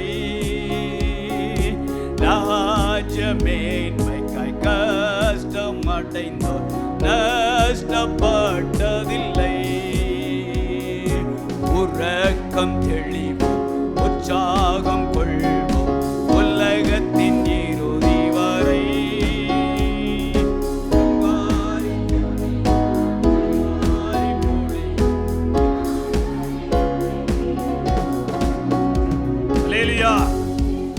இயேசுவுக்கு ஏதாவது செய்யணும், எப்படியாவது செய்யணும். அந்த பாரம், அந்த தாகம், அந்த தரிசனம் 4 பேருக்கு இருந்தது. போகிறாங்க. திமிர்வாரக்காரன் எப்படி இருப்பான்? தூக்கிட்டு வந்துடலாமா அவனை தோளில் போட்டு? அவன் எதில் கிடக்கான்? படுக்கையில் இருக்கான். அப்போ 4 பேர் என்ன செய்யணும்? படுக்கையில் 4 முக்கில் 4 பேர் ஒவ்வொரு முக்கிலையும் ஒவ்வொருத்தர் நின்று தூக்கணும். இப்போ தூக்கும்போது சண்டை வந்துடும். நான் தான் தலைவர், நான் தான் முன்னால் நிற்பையா. நான் செக்ரட்டரி, நான் தான். என்ன இன்னைக்கு ஊழியத்துலேயும் அப்படி தான் இருக்குது. பிரபல ஊழிய ஸ்தாபனங்களில் கூட அந்த தலைமை பதவிக்கு என்ன இருக்குது? பயங்கர சண்டை போட்டி எல்லாம் இருக்குது. செய்கிறது என்னது? ஊழியம். ஆனால் என்னது? போட்டி. நம்ம எங்கள் டயசிஸை பார்த்தீங்கன்னா இப்போ அதுக்கு மேலே இருக்குது. கோர்ட்டு கேஸு, அட்டி பிடி சண்டை எல்லாம் வந்துருச்சு. காரணம் என்ன? பதவி. ஆனால் இங்கே 4 பேர் எப்படி நடக்கணும்? ஒன்று போல் ஸ்டெப் வச்சு நடக்கணும். ஒருத்தர் டக்குன்னு வேகமாக இழுத்துட்டாருன்னா திமிர்வாதக்காரன் டொப்புன்னு கீழே விழுந்துருவான். ஊழியம் செய்கிறதுல ஒருத்தனை ஏசப்பாட்டை கொண்டு வரணும்னு சொன்னால் ரொம்ப கவனம் தேவை. கவனமாக செயல்படணும். 4 பேர் இணைந்து செயல்படணும். 4 பேருக்குள்ளே ஒரு மனமும் ஐக்கியமும் இருக்கணும். 4 பேருக்குள்ள ஒரே விஷன், ஒரே தரிசனம், ஒரே நோக்கம். நான் மகிமைப்பட வேண்டாம், நான் முன்னால நிற்க வேண்டாம். இயேசு கிறிஸ்துவின் நாமம் ஒன்றே மகிமைப்படட்டும் ஐயா. எப்படியாகிலும் திமிர்வாதக்காரன் விடுதலை ஆக்கப்படணும். தூக்கியா. நான் பேண்ட் ஷர்ட் போட்டு இன் பண்ணி நான் ஊழியக்காரன், நான் போய் ஒருத்தனை அப்படி தூக்கிட்டு போவேனா? சொல்லுங்க. அதில் எதை பார்க்கக்கூடாது? கௌரவம், அந்தஸ்து, பிரஸ்டீஜி. ஆண்டவர் அண்ட ஒருத்தனை கொண்டு வர்றதுக்கு நீங்கள் உங்கள் உலக பிரகாரமான தகுதியையும், நம்ம யார், நான் சாதாரண ஆளா, நான் அப்படிப்பட்ட ஆள், இதெல்லாம் நினச்சிங்கன்னா யாரையும் ஏசப்பாட்ட வழி நடத்தவே முடியாது. எந்த தியாகமும் செய்ய தயாராக இருக்கணும். கட்டிலையும் தூக்கணுயா, திமிர்வாதக்காரனையும் சமக்கணும். அது ஒரு ஈஸியான எளிதான காரியம் அல்ல. இவை சுமந்துக்கிட்டு வராங்க. வந்த வீட்டு முன்னால் என்ன நிற்கிது? அதை பார்த்த உடனே என்ன செய்வோம்? ஏப்பா இவ்வளோ கூட்டமா, திரும்புடா, அவனை அங்கே கொண்டு போய் போட்டுருவோம். நான்லாம் அப்படி தான் நினைப்பேன். இம்புட்டு கூட்டத்தில் என்னைக்கு அங்கே நிற்கிறவங்களும் பாருங்க. இப்போ பெரிய பிரச்சனையே ஆம்புலன்ஸ் பிரச்சனை தான். பெரிய பிரச்சனை. ஆம்புலன்ஸுக்கு என்ன செய்ய மாட்டாங்க? வழி விட மாட்டாங்க. இவன் ஆம்புலன்ஸ் மாதிரி தான் சுமந்துக்கிட்டு வாரான். ஏன் இது முக்கியமான காரியம். இவன் சீரியஸாக இருக்கான். இவன் இன்டென்சிவ் கேர் யூனிட்டில் இருக்கிறான். இவனுக்கு முதல் ட்ரீட்மெண்ட் வேணும். வழியை விடு. யாராவது விட்டாங்களா? யாராவது பின்னால் திரும்பி என்னப்பா இவங்க சுமந்துக்கிட்டுலாம் வராங்க, பாவம் ரொம்ப நேரம் சுமந்துட்டு வருவாங்க, வழி விடு, அவங்க ஏசப்பாட்டை போட்டோம், யாராவது சொன்னாங்களா? பாருங்க. நிறைய நேரங்களில் நம்ம அப்படி தான் இருப்போம். யார் எப்படி போனான்னு நம்ம கதையை பார்ப்போம். ஐயா, நமக்கு நல்லது நடந்த சரதான், எனக்கு எல்லாம் உடனே கிடைக்கணும், அவன் கிடைக்காம்பா. யாருமே அங்கே வழி விடுறதுக்கு தயாராக இல்லை. ஒரு தடை வந்த உடனே நிறைய நேரங்களில் தடை வந்தால் என்ன வரும்? சோர்வு வந்துடும். இது நமக்கு தேவையா? எல்லாவனை போலையும் நானும் இருந்திருக்கலாம்ல. எல்லாவனையும் போல இருப்பதற்கு நீ அழைக்கப்படவில்லை. நீ தரிசனம் பெற்றவன். நீ எதையும் செய்ய ஆயத்தமாக இருக்கணும்பா. தடை வந்தாச்சுனாலே நீங்கள் எல்லாருமே யோசிங்க. தடை வந்தாச்சுன்னா வாட்ஸ் த நெக்ஸ்ட் ஆப்ஷன்? அடுத்த வழி என்ன? சோர்வும் வரக்கூடாது, பின்னாலே என்ன செய்யக்கூடாது? பின்வாங்கிறவே கூடாது. நம்முடைய ஆவிக்குரிய வாழ்க்கையில, விசுவாச வாழ்க்கையில நம்முடைய காரியம் எல்லாம் என்னுடைய தரிசனத்தை நிறைவேற்றணும்யா, தேவ சித்தத்தை நான் நிறைவேற்றணும்.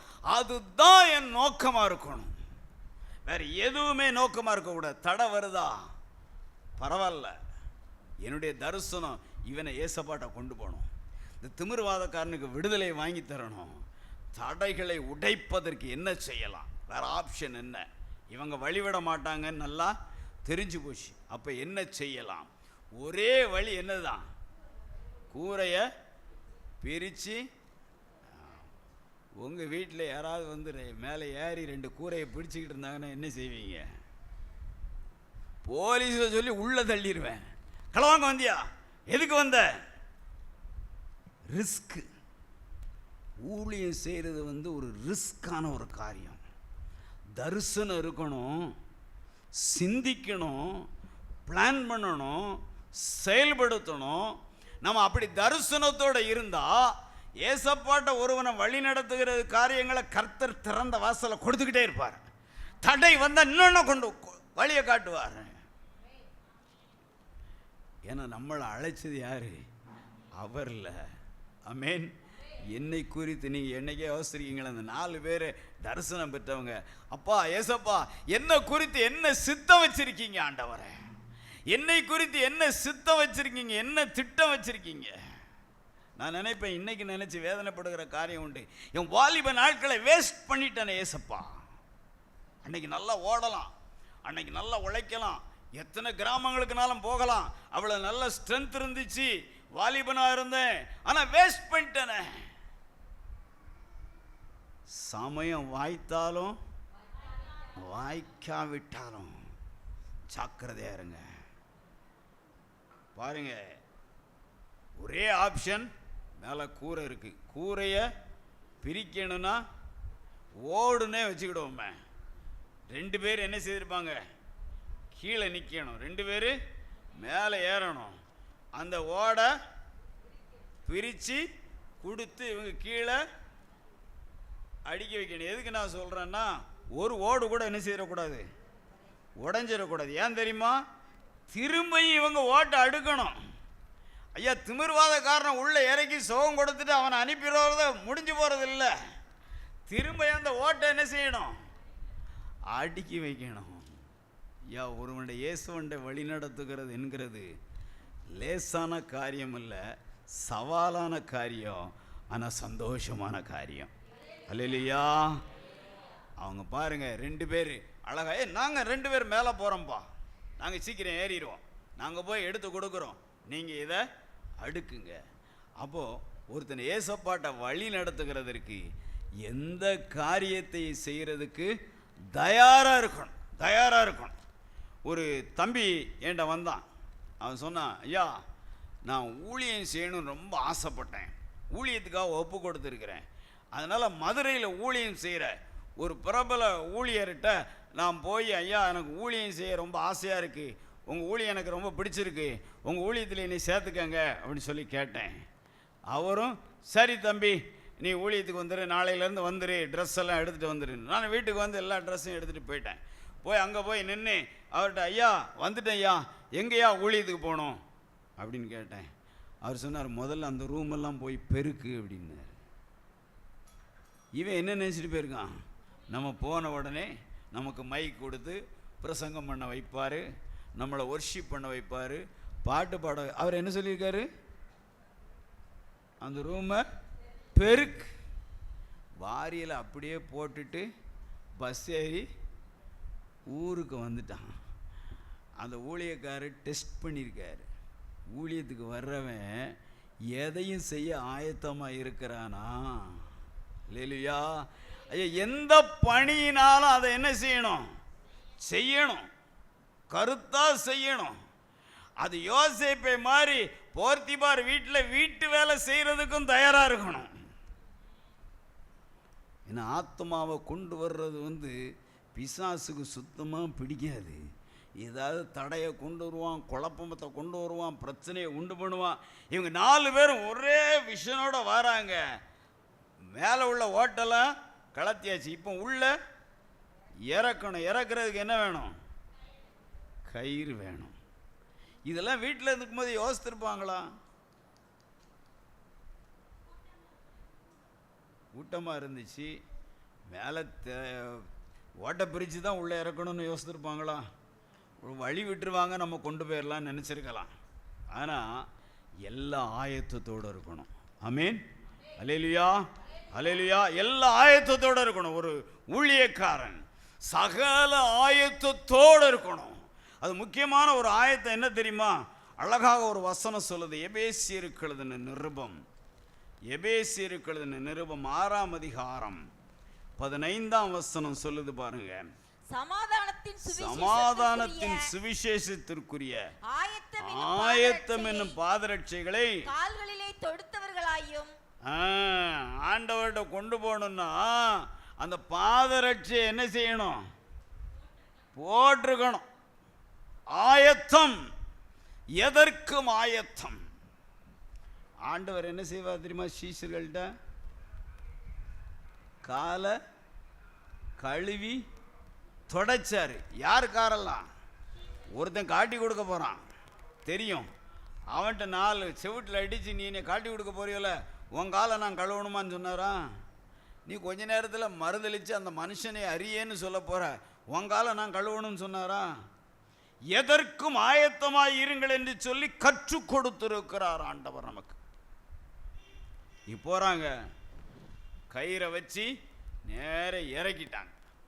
இவங்களும் என்ன நினச்சி இறக்கியிருப்பாங்க? திமிர்வாதக்காரன்னு என்ன நினச்சிருப்பான்?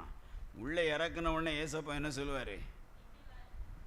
உன் திமிர்வாதம் உன்னை விட்டு நீங்கிட்டு எழுந்து நட அப்படின்னு சொல்லுவார்னு எல்லாருமே எதிர்பார்த்துருக்காங்க.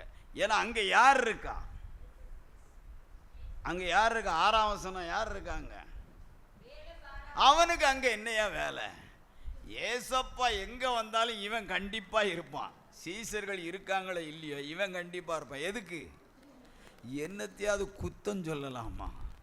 நம்ம நினைக்க இன்னைக்கு தான் ஊழியக்காரங்களை குற்றம் சொல்கிறவங்க இருக்காங்கன்னு சொல்லி, அன்னைக்கே இருக்காங்க. எங்கே ஏசப்பா போனாலும் அங்கே 4 வேதபாரகர் வந்துடுவான் குற்றம் சொல்கிறதுக்கு. சரியா? ரைட். இப்போ அவனை உள்ள இறக்கியாச்சு. எல்லாருடைய எதிர்பார்ப்பும் ஏசப்பா திமிர்வாதக்காரனை பார்த்து உன் வியாதி உன்னை விட்டு நீங்கிட்டு சமாதானத்தோட போ சொல்லுவார் நினைச்சிட்டு இருக்காங்க. ஆண்டவர் என்ன சொல்றாரு? 5வது வசனத்துல, இயேசு அவர்கள் விசுவாசத்தை கண்டு திமிர்வாதக்காரனை நோக்கி, மகனே மகனே பாவங்கள் உனக்கு. எல்லாரும் ஷாக் ஆயிருப்பாங்க. இதுல இருந்து என்ன தெரியுது? இதுல இருந்து தெரிகிறது என்ன? திமிர்வாதத்துக்கு காரணம் பாவம். எல்லாரும் என்ன யோசித்திருப்பாங்க? இவன் என்ன இவ்வளவு வியாதியாக கிடக்கானா, என்ன செய்தானோ தெரியல. சில சமயம் நம்ம கூட சிலரை சொல்லுவோம், என்ன அக்கிரமம் பண்ணானோ இந்த வியாதி இவனை பிடிச்சிருக்குன்னு சொல்லுவோம்ல. இவன் திமிர்வாதக்காரனுக்கு என்னது? இவன் செய்த பாவம். பாவம். அப்போ ஆண்டவர் அந்த இடத்துல இவன் வாழ்க்கையில செய்த அற்புதத்தின் மூலமாய் அநேகருக்கு ஒன்றை வெளிப்படுத்தி காட்டுகிறார். அது என்ன? உங்கள் பாவங்கள் மன்னிக்கப்பட வேண்டும். உங்க வாழ்க்கையில் இருக்கிற பிரச்சனைக்கு, வியாதிக்கு, துக்கத்துக்கு, போராட்டத்துக்கு, குழப்பத்துக்கு, கண்ணீருக்கு, வேதனைக்கு காரணம் உங்கள் பாவம் அப்படின்னு ஆண்டவர் அங்க சுட்டி காட்டுறார். அவர் பாலிஷ்லாம் பண்ண மாட்டார். எல்லாரும் நம்மளை பார்க்கத்தானே வந்திருக்காங்க, எல்லாரும் சந்தோஷமாக இருக்கணும், எல்லாம் நல்லா இருங்க அப்படின்லாம் ஆண்டவர் சொல்ல மாட்டார். ஆண்டவர் வந்த நோக்கமே என்ன நோக்கம் தான்? அந்த உலகத்தில் மனித அவதாரம் தரித்து வந்த நோக்கமே பாவிகளை ரட்சிக்க. அதனால தான் ஆண்டவர் அவனை பார்த்து சொல்கிறாரு, உன் பாவங்கள் உனக்கு மன்னிக்கப்பட்டது. உங்கள் பாவங்கள் மன்னிக்கப்பட்டதா அப்படின்னு ஆண்டவர் அந்த கூட்டத்தை பார்த்து கேட்குறது அர்த்தம்தான் அது. இப்போ உங்களை பார்த்து ஒரு கேள்வி, உங்கள் பாவங்கள் பட்டிருக்கா படலையா? என்ன எல்லாம் ரொம்ப உற்சாகமாக சொல்ல மாட்டேங்கிறீங்களா? சொல்லுங்களேன். பாவம் மன்னிக்கப்பட்டோன்னு சொல்கிறவங்களாம் பயங்கரமாக ஒரு அல்லேலூயா சொல்லுங்க. அல்லேலூயா. பாவங்கள் மன்னிக்கப்பட்டது இப்படி சொன்ன உடனே வேதபாரகருக்கு என்ன செய்ய முடியல? இருக்க முடியல. தேவன் தான் பாவத்தை மன்னிக்கிறவர், இவர் யார் பாவத்தை மன்னிக்க அப்படின்னு சொன்ன உடனே ஆண்டவர் ஒரு கேள்வி கேட்கிறார். 9வது வசனம், உன் பாவங்கள் உனக்கு மன்னிக்கப்பட்டதென்று சொல்வதோ, எழுந்து உன் படுக்கையை எடுத்துக்கொண்டு நடவென்று சொல்வதோ எது எளிது? சரி, உங்களை பார்த்து ஒரு கேள்வி, எது எளிது? உன் பாவம் உனக்கு மன்னிக்கப்பட்டதுன்னு சொல்றதா, எழுந்து உன் படுக்கையை எடுத்துக்கொண்டு நடன்னு சொல்றதா? எது எளிது? ஓஹோ, நீங்களே சொல்லிடலாம்னா பாவம் மன்னிச்சிட்டேன், உன் பாவத்தை மன்னிச்சாச்சு அப்படி நீங்களே சொல்லிடலாமா? என்னங்க நீங்க சொல்லுங்க, நீங்களே சொல்லிடலாமா பாவத்தை மன்னிச்சிட்டோன்னு சொல்லி? எது எளிது? பாவம் மன்னிக்கப்பட்டதுன்னு சொல்றது எளிதா, படுக்கை எடுத்துக்கொண்டு நட என்று சொல்லுகிறது எளிதா? எது எளிது? ரெண்டுமே எளிதானா? அப்போ பாவத்தை மன்னிக்கிறதுக்கு நமக்கு அதிகாரம் இருக்கா? இன்னைக்கு நிறைய பேர் அதையும் சொல்ல துணிஞ்சிட்டாங்க. பாவத்தை மன்னிக்கிறவர் யார் தான்? இயேசு ஒருவர் தான். பாவத்தை அறிக்கையிட்டா மன்னிப்பார், அதை வேணா சொல்லலாம். அவன் பாவத்தை அறிக்கையிட்டு உன்னை ஏசப்பா மன்னிப்பார்னு சொல்லி பாவ மன்னிப்பை கொடுக்க, அதை மன்னிக்கலாம் நம்ம. ஆனால் பாவ மன்னிப்பை கொடுக்கிற அதிகாரம் ஆண்டவராய் இயேசு கிறிஸ்துக்கு மாத்திரமே. அவர் தான் சொல்ல முடியும் உன் பாவங்கள் உனக்கு மன்னிக்கப்பட்டதுன்னு சொல்லி. எழுந்து, அது ஈஸியாக யாரும் சொல்லிடலாம். அப்போஸ்தலர் நடபடிகள் 3வது வசனம், 3வது அதிகாரம் 6ஆம் வசனத்தின் கடைசி பகுதியை பாருங்க. அப்போஸ்தலர் நசரேயனாகிய இயேசு கிறிஸ்துவின் நாமத்தினாலே நீ எழுந்து நட என்று சொல்லி வலது கையினால் அவனை பிடித்து தூக்கி விட்டான். எழுந்து நடன்னு நீங்களும் நானும் சொல்லலாமா சொல்ல முடியாதா? சொல்லலாமா சொல்ல முடியாதா? அது யோசனையாக தான் இருக்கும். சரி, மார்க்கு 16:17 வாசிங்க. விசுவாசிக்கிறவர்களால் நடக்கும் அடையாளங்கள் ஆவன. என் நாமத்தினாலே பிசாசுகளை துரத்துவார்கள், நவமான பாஷைகளை பேசுவார்கள், சர்ப்பங்களை எடுப்பார்கள், சாவுக்கேதுவான யாதொன்றை குடித்தாலும் அது அவர்களை சேதப்படுத்தாது, வியாதியஸ்தர் மேல் கைகளை வைப்பார்கள், அப்பொழுது அவர்கள் சுத்தமாவார்கள். இதெல்லாம் நம்மளால செய்ய முடியும். பாவத்தை மன்னிக்கிறதுக்கு நம்ம என்ன இயேசுவா? பரிசுத்த ரத்தத்தை சிந்தினது இயேசு ஒருவரே. பாவத்தை மன்னிக்கிறதுக்காக பாடுபட்டு அடிக்கப்பட்டு நொறுக்கப்பட்டு பரிசுத்த ரத்தத்தை சிந்தி நமக்காக தன்னையே பலியாக ஒப்பு கொடுத்து மரித்து 3ஆம் நாளிலே மகிமையோடு உயிர் தெழுந்தவர் அவர் தான். அவருக்கு தான் பாவத்தை மன்னிக்க அதிகாரம் இருக்கு, மனுஷனுக்கு கிடையாது. அதை ஆண்டவர் அந்த இடத்துல சுட்டி காட்டுகிறார். வேதபாரகரே, பரிசேயரே, நீங்க ஏன் தவறான எண்ணம் கொண்டிருக்கிறீர்கள்? பாவத்தை மன்னிக்க இந்த உலகத்தில் எனக்குத்தான் அதிகாரம் இருக்கு. நீங்க பெரிய ஆசாரியனா இருக்கலாம், பிரதான ஆசாரியனா இருக்கலாம், பரிசேயரா இருக்கலாம், நியாயப்பிரமாணத்தை கரைச்சி குடிச்சிருக்கலாம், ஆனா பாவத்தை மன்னிக்க உனக்கு அதிகாரம் கிடையாது. இப்ப ஆண்டவர் அவனை பார்த்து சொல்றாரு, என்ன சொல்றாரு? நீ எழுந்து உன் படுக்கை எடுத்துக்கொண்டு உன் வீட்டுக்கு போ என்று உனக்கு சொல்லுகிறேன் என்றார். அப்ப பாருங்க, நம்ம தமிழ்ல சில சமயம் சொல்லுவோம், ஒரே கல்லுல 2 மாங்காய். இவன் எதுக்காக வந்தான்? சுகத்துக்காக வந்தான். கொண்டு வந்த தரிசனம் பெற்றவர்களும் எதுக்காக கொண்டு வந்திருப்பாங்க? இவனுக்கு வியாதியிலிருந்து விடுதலை வரணும். ஆனால் கர்த்தர் இரட்டத்தனையான ஆசீர்வாதத்தை கொடுத்தார். முதலாவது வியாதியிலிருந்து விடுதலையை கொடுக்கல, முதலாவது பாவத்திலிருந்து விடுதலை, 2வது எவ்வளவு பெரிய சந்தோஷம். அந்த தரிசனம் பெற்றவர்களே ஆச்சரியப்பட்டிருப்பாங்க. இப்படியும் பாவத்து நிமித்தமா வியாதி. இன்னைக்கு நம்ம செய்த இந்த உன்னதமான பணியினால இவருக்கு இரட்டத்தனையான விடுதலை கிடைச்சிருக்க.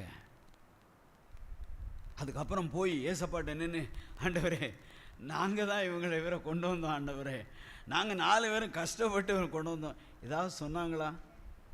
அதுக்கப்புறம் அந்த 4 பேரை பற்றி போடவே இல்லை. நான் நினைக்கிறேன் அதுக்கப்புறம் நின்று அவ்வளவு கூரையும் அடுக்கி கொடுத்துட்டு தான் போயிருப்பாங்க.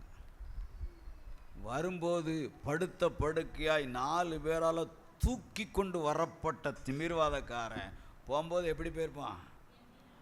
பாப்பா எல்லாத்தையும் பார்த்துட்டு இப்படியே திரும்பி பார்த்துட்டு போயிருப்பான். உங்களை மாதிரி நானும் இனிமேல் நடப்பேன், ஓடுவேன்டா, விடுதலையாக்கப்பட்டு விட்டேன். ஆமென். இயேசு கிறிஸ்துவின் நாமத்தினாலே விடுதலையாக்கப்பட்டான். அதுதான் உலகத்தில் பெரிய சந்தோஷம். ஒரே நாளில் பாவம் மன்னிக்கப்பட்டது, துக்கம் மாறினது, பிசாசின் கட்டில் இருந்து அவன் கட்டவிழ்க்கப்பட்டான். இதுக்கெல்லாம் காரணம் யாரு? தரிசனம் பெற்ற 4 பேர் தெரிஞ்சு வச்சிருந்தாங்க, எதையும் செய்ய தயாராக இருந்தாங்க, அர்ப்பணித்திருந்தாங்க. அப்படி தரிசனம் பெற்றவர்கள் இன்றைக்கு தேவை. அப்படிப்பட்டவங்களை நீங்க என்ன செய்யணும்? உருவாக்கணும். நீங்க உருவாக்கணும். வேதத்தில் நம்ம பார்க்கிறோம், தீமோத்தேயுடைய பாட்டியும் தாயும் அவங்ககிட்ட என்ன இருந்துச்சு?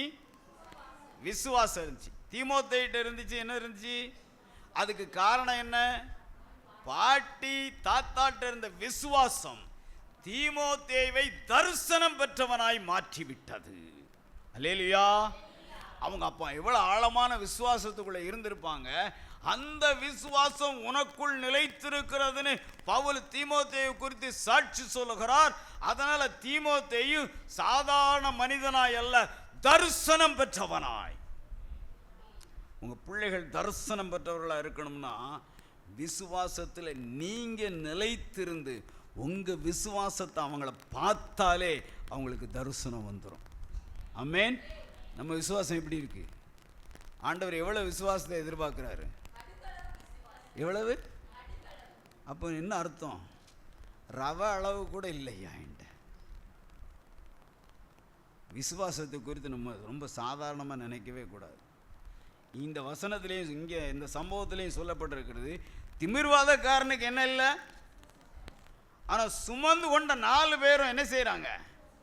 நீங்கள் ஒரு ஆளை நினைக்கலாம், இவெல்லாம் ஏசப்பாவை ஏற்றுக்கொள்ள மாட்டான்பா, இவன்டெல்லாம் சுவிசேஷம் சொல்கிறது கஷ்டம், இவனை ஆண்டவரண்ட வழி நடத்துறது கஷ்டம், இப்படி நீங்கள் நினச்சிக்கிட்டு இருக்கலாம். ஆனால் ஆண்டவர் உங்களை கொண்டு முடக்கப்பட்டிருக்கிறவனுக்கு என்ன கொடுப்பாரு? விடுதலை கொடுப்பார். தரிசனம் இருந்ததுன்னா, தரிசனம் பெற்றவர்களாய் நீங்கள் இருந்தீங்கன்னா யாரனாலும் ஏசப்பாட்ட என்ன செய்யலாம்? வழி நடத்த முடியும். உங்களையும் ஆண்டவர் பயன்படுத்துவார். இப்போ ஒரு கேள்வி. நான் சொன்னேன், திரள் கூட்டமாகிய ஜனங்கள் எதுக்கு நின்னாங்க? அற்புதம் பெற்றுக்கொள்ள. படுத்த படுக்கையா இருக்கான் ஒருத்தன், யாரு? சுமந்து கொண்டு வர்றது யாரு? நீங்க. இந்த கூட்டம் வீட்டின் முன்னால நிற்கிற திரள் கூட்டமா இருக்கீங்களா, இல்ல தரிசனம் பெற்ற 4 பேரா இருக்கீங்களா? தரிசனம் பெற்ற. சரி, எத்தனை பேரை நடத்தி இருக்கிறீங்க? ஆண்டவர் அண்ட எத்தனை பேரை கொண்டு வந்திருக்கீங்க? இதுதான் இன்னைக்கு கேள்வி. ஒரு அழகான பாட்டு உண்டு, இன்னைக்கு பாட்டு பாடவே வந்துகிட்டே இருக்கு, என்னன்னு தெரியல. ஆத்மா ஒன்றும் ரட்சிக்காமல் வேட்கத்தோட ஆண்டவா வேறும் கைய நாக உம்மை கண்டு கொள்ளல் ஆகுமா? ஆண்டவர் ஒரு கணக்கு கேட்க போறார். என்ன கணக்கு கேட்க போறார் தெரியுமா? நீ எத்தனை பேர் ஆண்டவர்கிட்ட வழி நடத்தின? நான் போவேன், சபைக்கு போவேன், பாஸ்டர் செய்தி கொடுப்பாங்க, நல்லா ஒர்ஷிப் பண்ணுவாங்க, நல்லா இருக்கும், வந்துடுவேன். அப்படியே இருக்கீங்களா? ஐயா, தரிசனம் பெற்றவர்களாக இருக்கணும். நாட்கள் பொல்லாதவைகளானதால் காலத்தை பிரயோஜனப்படுத்தி கொள்ளுங்கள். உங்க பக்கத்திலே ஒருத்தவங்க முடக்கப்பட்டவங்க இருப்பாங்க. உங்களுக்கு தெரிஞ்சவங்க குடும்பத்தில் ஏதாவது ஒரு பிரச்சனை இருக்கும். ஜஸ்ட் நீங்க ஞாயிற்றுக்கிழமை ஒரு 1 hour எங்க சர்ச்சுக்கு வந்துட்டு போங்க, அப்படி சொன்னா கூட போதும். நீங்க கர்த்தர் பேசுவார், கர்த்தர் சுகம் கொடுப்பார், கர்த்தர் விடுதலையை கொடுப்பார். அல்லேலூயா. இன்னைக்கு உங்க அனுதின ஜெபமா இருக்கணும். ஆண்டவரே, எனக்கு கொடுத்த தரிசனத்தை நான் நிறைவேற்றணும், என் பிள்ளைகளுக்கு கொடுத்த தரிசனத்தை என் பிள்ளைகள் நிறைவேற்றணும். அதுதான் ரொம்ப முக்கியம். யாருமே தரிசனம் இல்லாமல் இருக்கக்கூடாது. இன்னைக்கு ஆண்டவருடைய கரத்தில் ஒப்பு கொடுங்க. ஆண்டவரே, என்னையும் பயன்படுத்துங்கப்பா. அந்த 4 வாலிபர்கள் 4 பேர் இருந்தாங்க. நான் நினைக்கிறேன் வாலிபனாக தான் இருந்திருப்பாங்கன்னு சொல்லி, வாலிபர்னு சொல்லலை. நான் இதோட சேர்த்து பழைய ஏற்பாட்டில் ஒரு 4 பேரையும் சொல்லணும்னு நினச்சேன். ஐயா 1 மணி நேரம் தான் கொடுத்தாங்க, அதுக்கு மேலே எடுக்கக்கூடாதுன்னு சொல்லிட்டாங்க. பழைய ஏற்பாட்டில் ஒரு 4 பேர் இருக்காங்க. யார் தெரியுமா? குஷ்டரோகிகள். அவங்க தரிசனத்தையும் சொல்லணும்னு நினச்சேன், நேரம் ஆகிட்டு. அது இன்னொரு நாளில் நம்ம வைத்து கொள்ளலாம். இன்றைக்கு கர்த்தர் நம்மோடு பேசியிருக்கிறார். யாரெல்லாம் விசுவாசிக்கிறீங்க கர்த்தர் என்னோடு பேசினார்னு சொல்லி? அல்லேலூயா. ஏன் நீங்கள் எல்லாம் விடுதலையாக்கப்பட்டவர்கள், சந்தேகமே இல்லை. நீங்கள் எல்லாம் நித்திய ராஜ்யத்திற்கு பங்குள்ளவர்கள், சந்தேகம் இல்லை. நீங்கள் அங்கே போகும்போது உங்கள் மூலமாய் அநேகர் பரலோக ராஜ்யத்துக்குள்ளே பிரவேசிக்கணும். ஆமென். அதுதான் கர்த்தர் உங்களுக்கு கொடுத்துருக்கிற தரிசனம். ஆண்டவரே, தரிசனத்தை நிறைவேற்ற என்னை பயன்படுத்தும் என்று சொல்லி தேவ கரத்திலே அர்ப்பணிப்போமா? அர்ப்பணிப்போம். தலைகளை தாழ்த்தி நாம் ஜெபிப்போம். என் வாழ்வில் இழந்த நன்மை கீடாய் எஞ்சிய நாட்களில் உழைப்பேனே. நீர் தந்த ஈவு வாரங்கள் யாவும் உம் பணி சிறந்திட முற்றும் தந்தே. அனைத்தும் கிறிஸ்துவுக்கே எந்த அனைத்தும் அர்ப்பணமே. அனைத்தும் கிறிஸ்துவுக்கே எந்த அனைத்தும் அர்ப்பணமே. என் முழு தன்மைகள் ஆவல்களும் அனைத்தும் கிறிஸ்துவுக்கே. என் முழு தன்மைகள் ஆவல்களும் அனைத்தும் கிறிஸ்துவுக்கே. 4 பேர் திமிர்வாதக்காரனை சுமந்து சென்றார்கள். தரிசனம் பெற்றவர்கள் கிறிஸ்துவண்டை வழி நடத்தினார்கள். இயேசுவே, எனக்கு கொடுத்த தரிசனத்தை நான் நிறைவேற்றட்டும், அதற்கு என்னை பயன்படுத்தும் என்று சொல்லி யார் யார் ஒப்பு கொடுக்கிறார்களோ உம்முடைய ராஜ்யத்தை கட்டுகிற பணியிலே ஒவ்வொருவரை எடுத்து பயன்படுத்தும். சிறு பிள்ளையா இருக்கலாம், நாகமான வழி நடத்தினாங்க. 84 வயது விதவையா இருக்கலாம், தேவாலயத்திலே வந்திருந்தவர்களுக்கு ஆண்டவருடைய வார்த்தையை சொன்னாங்க. என்ன பயன்படுத்தும், ஒப்பு கொடுக்கிறேன்னு சொல்லி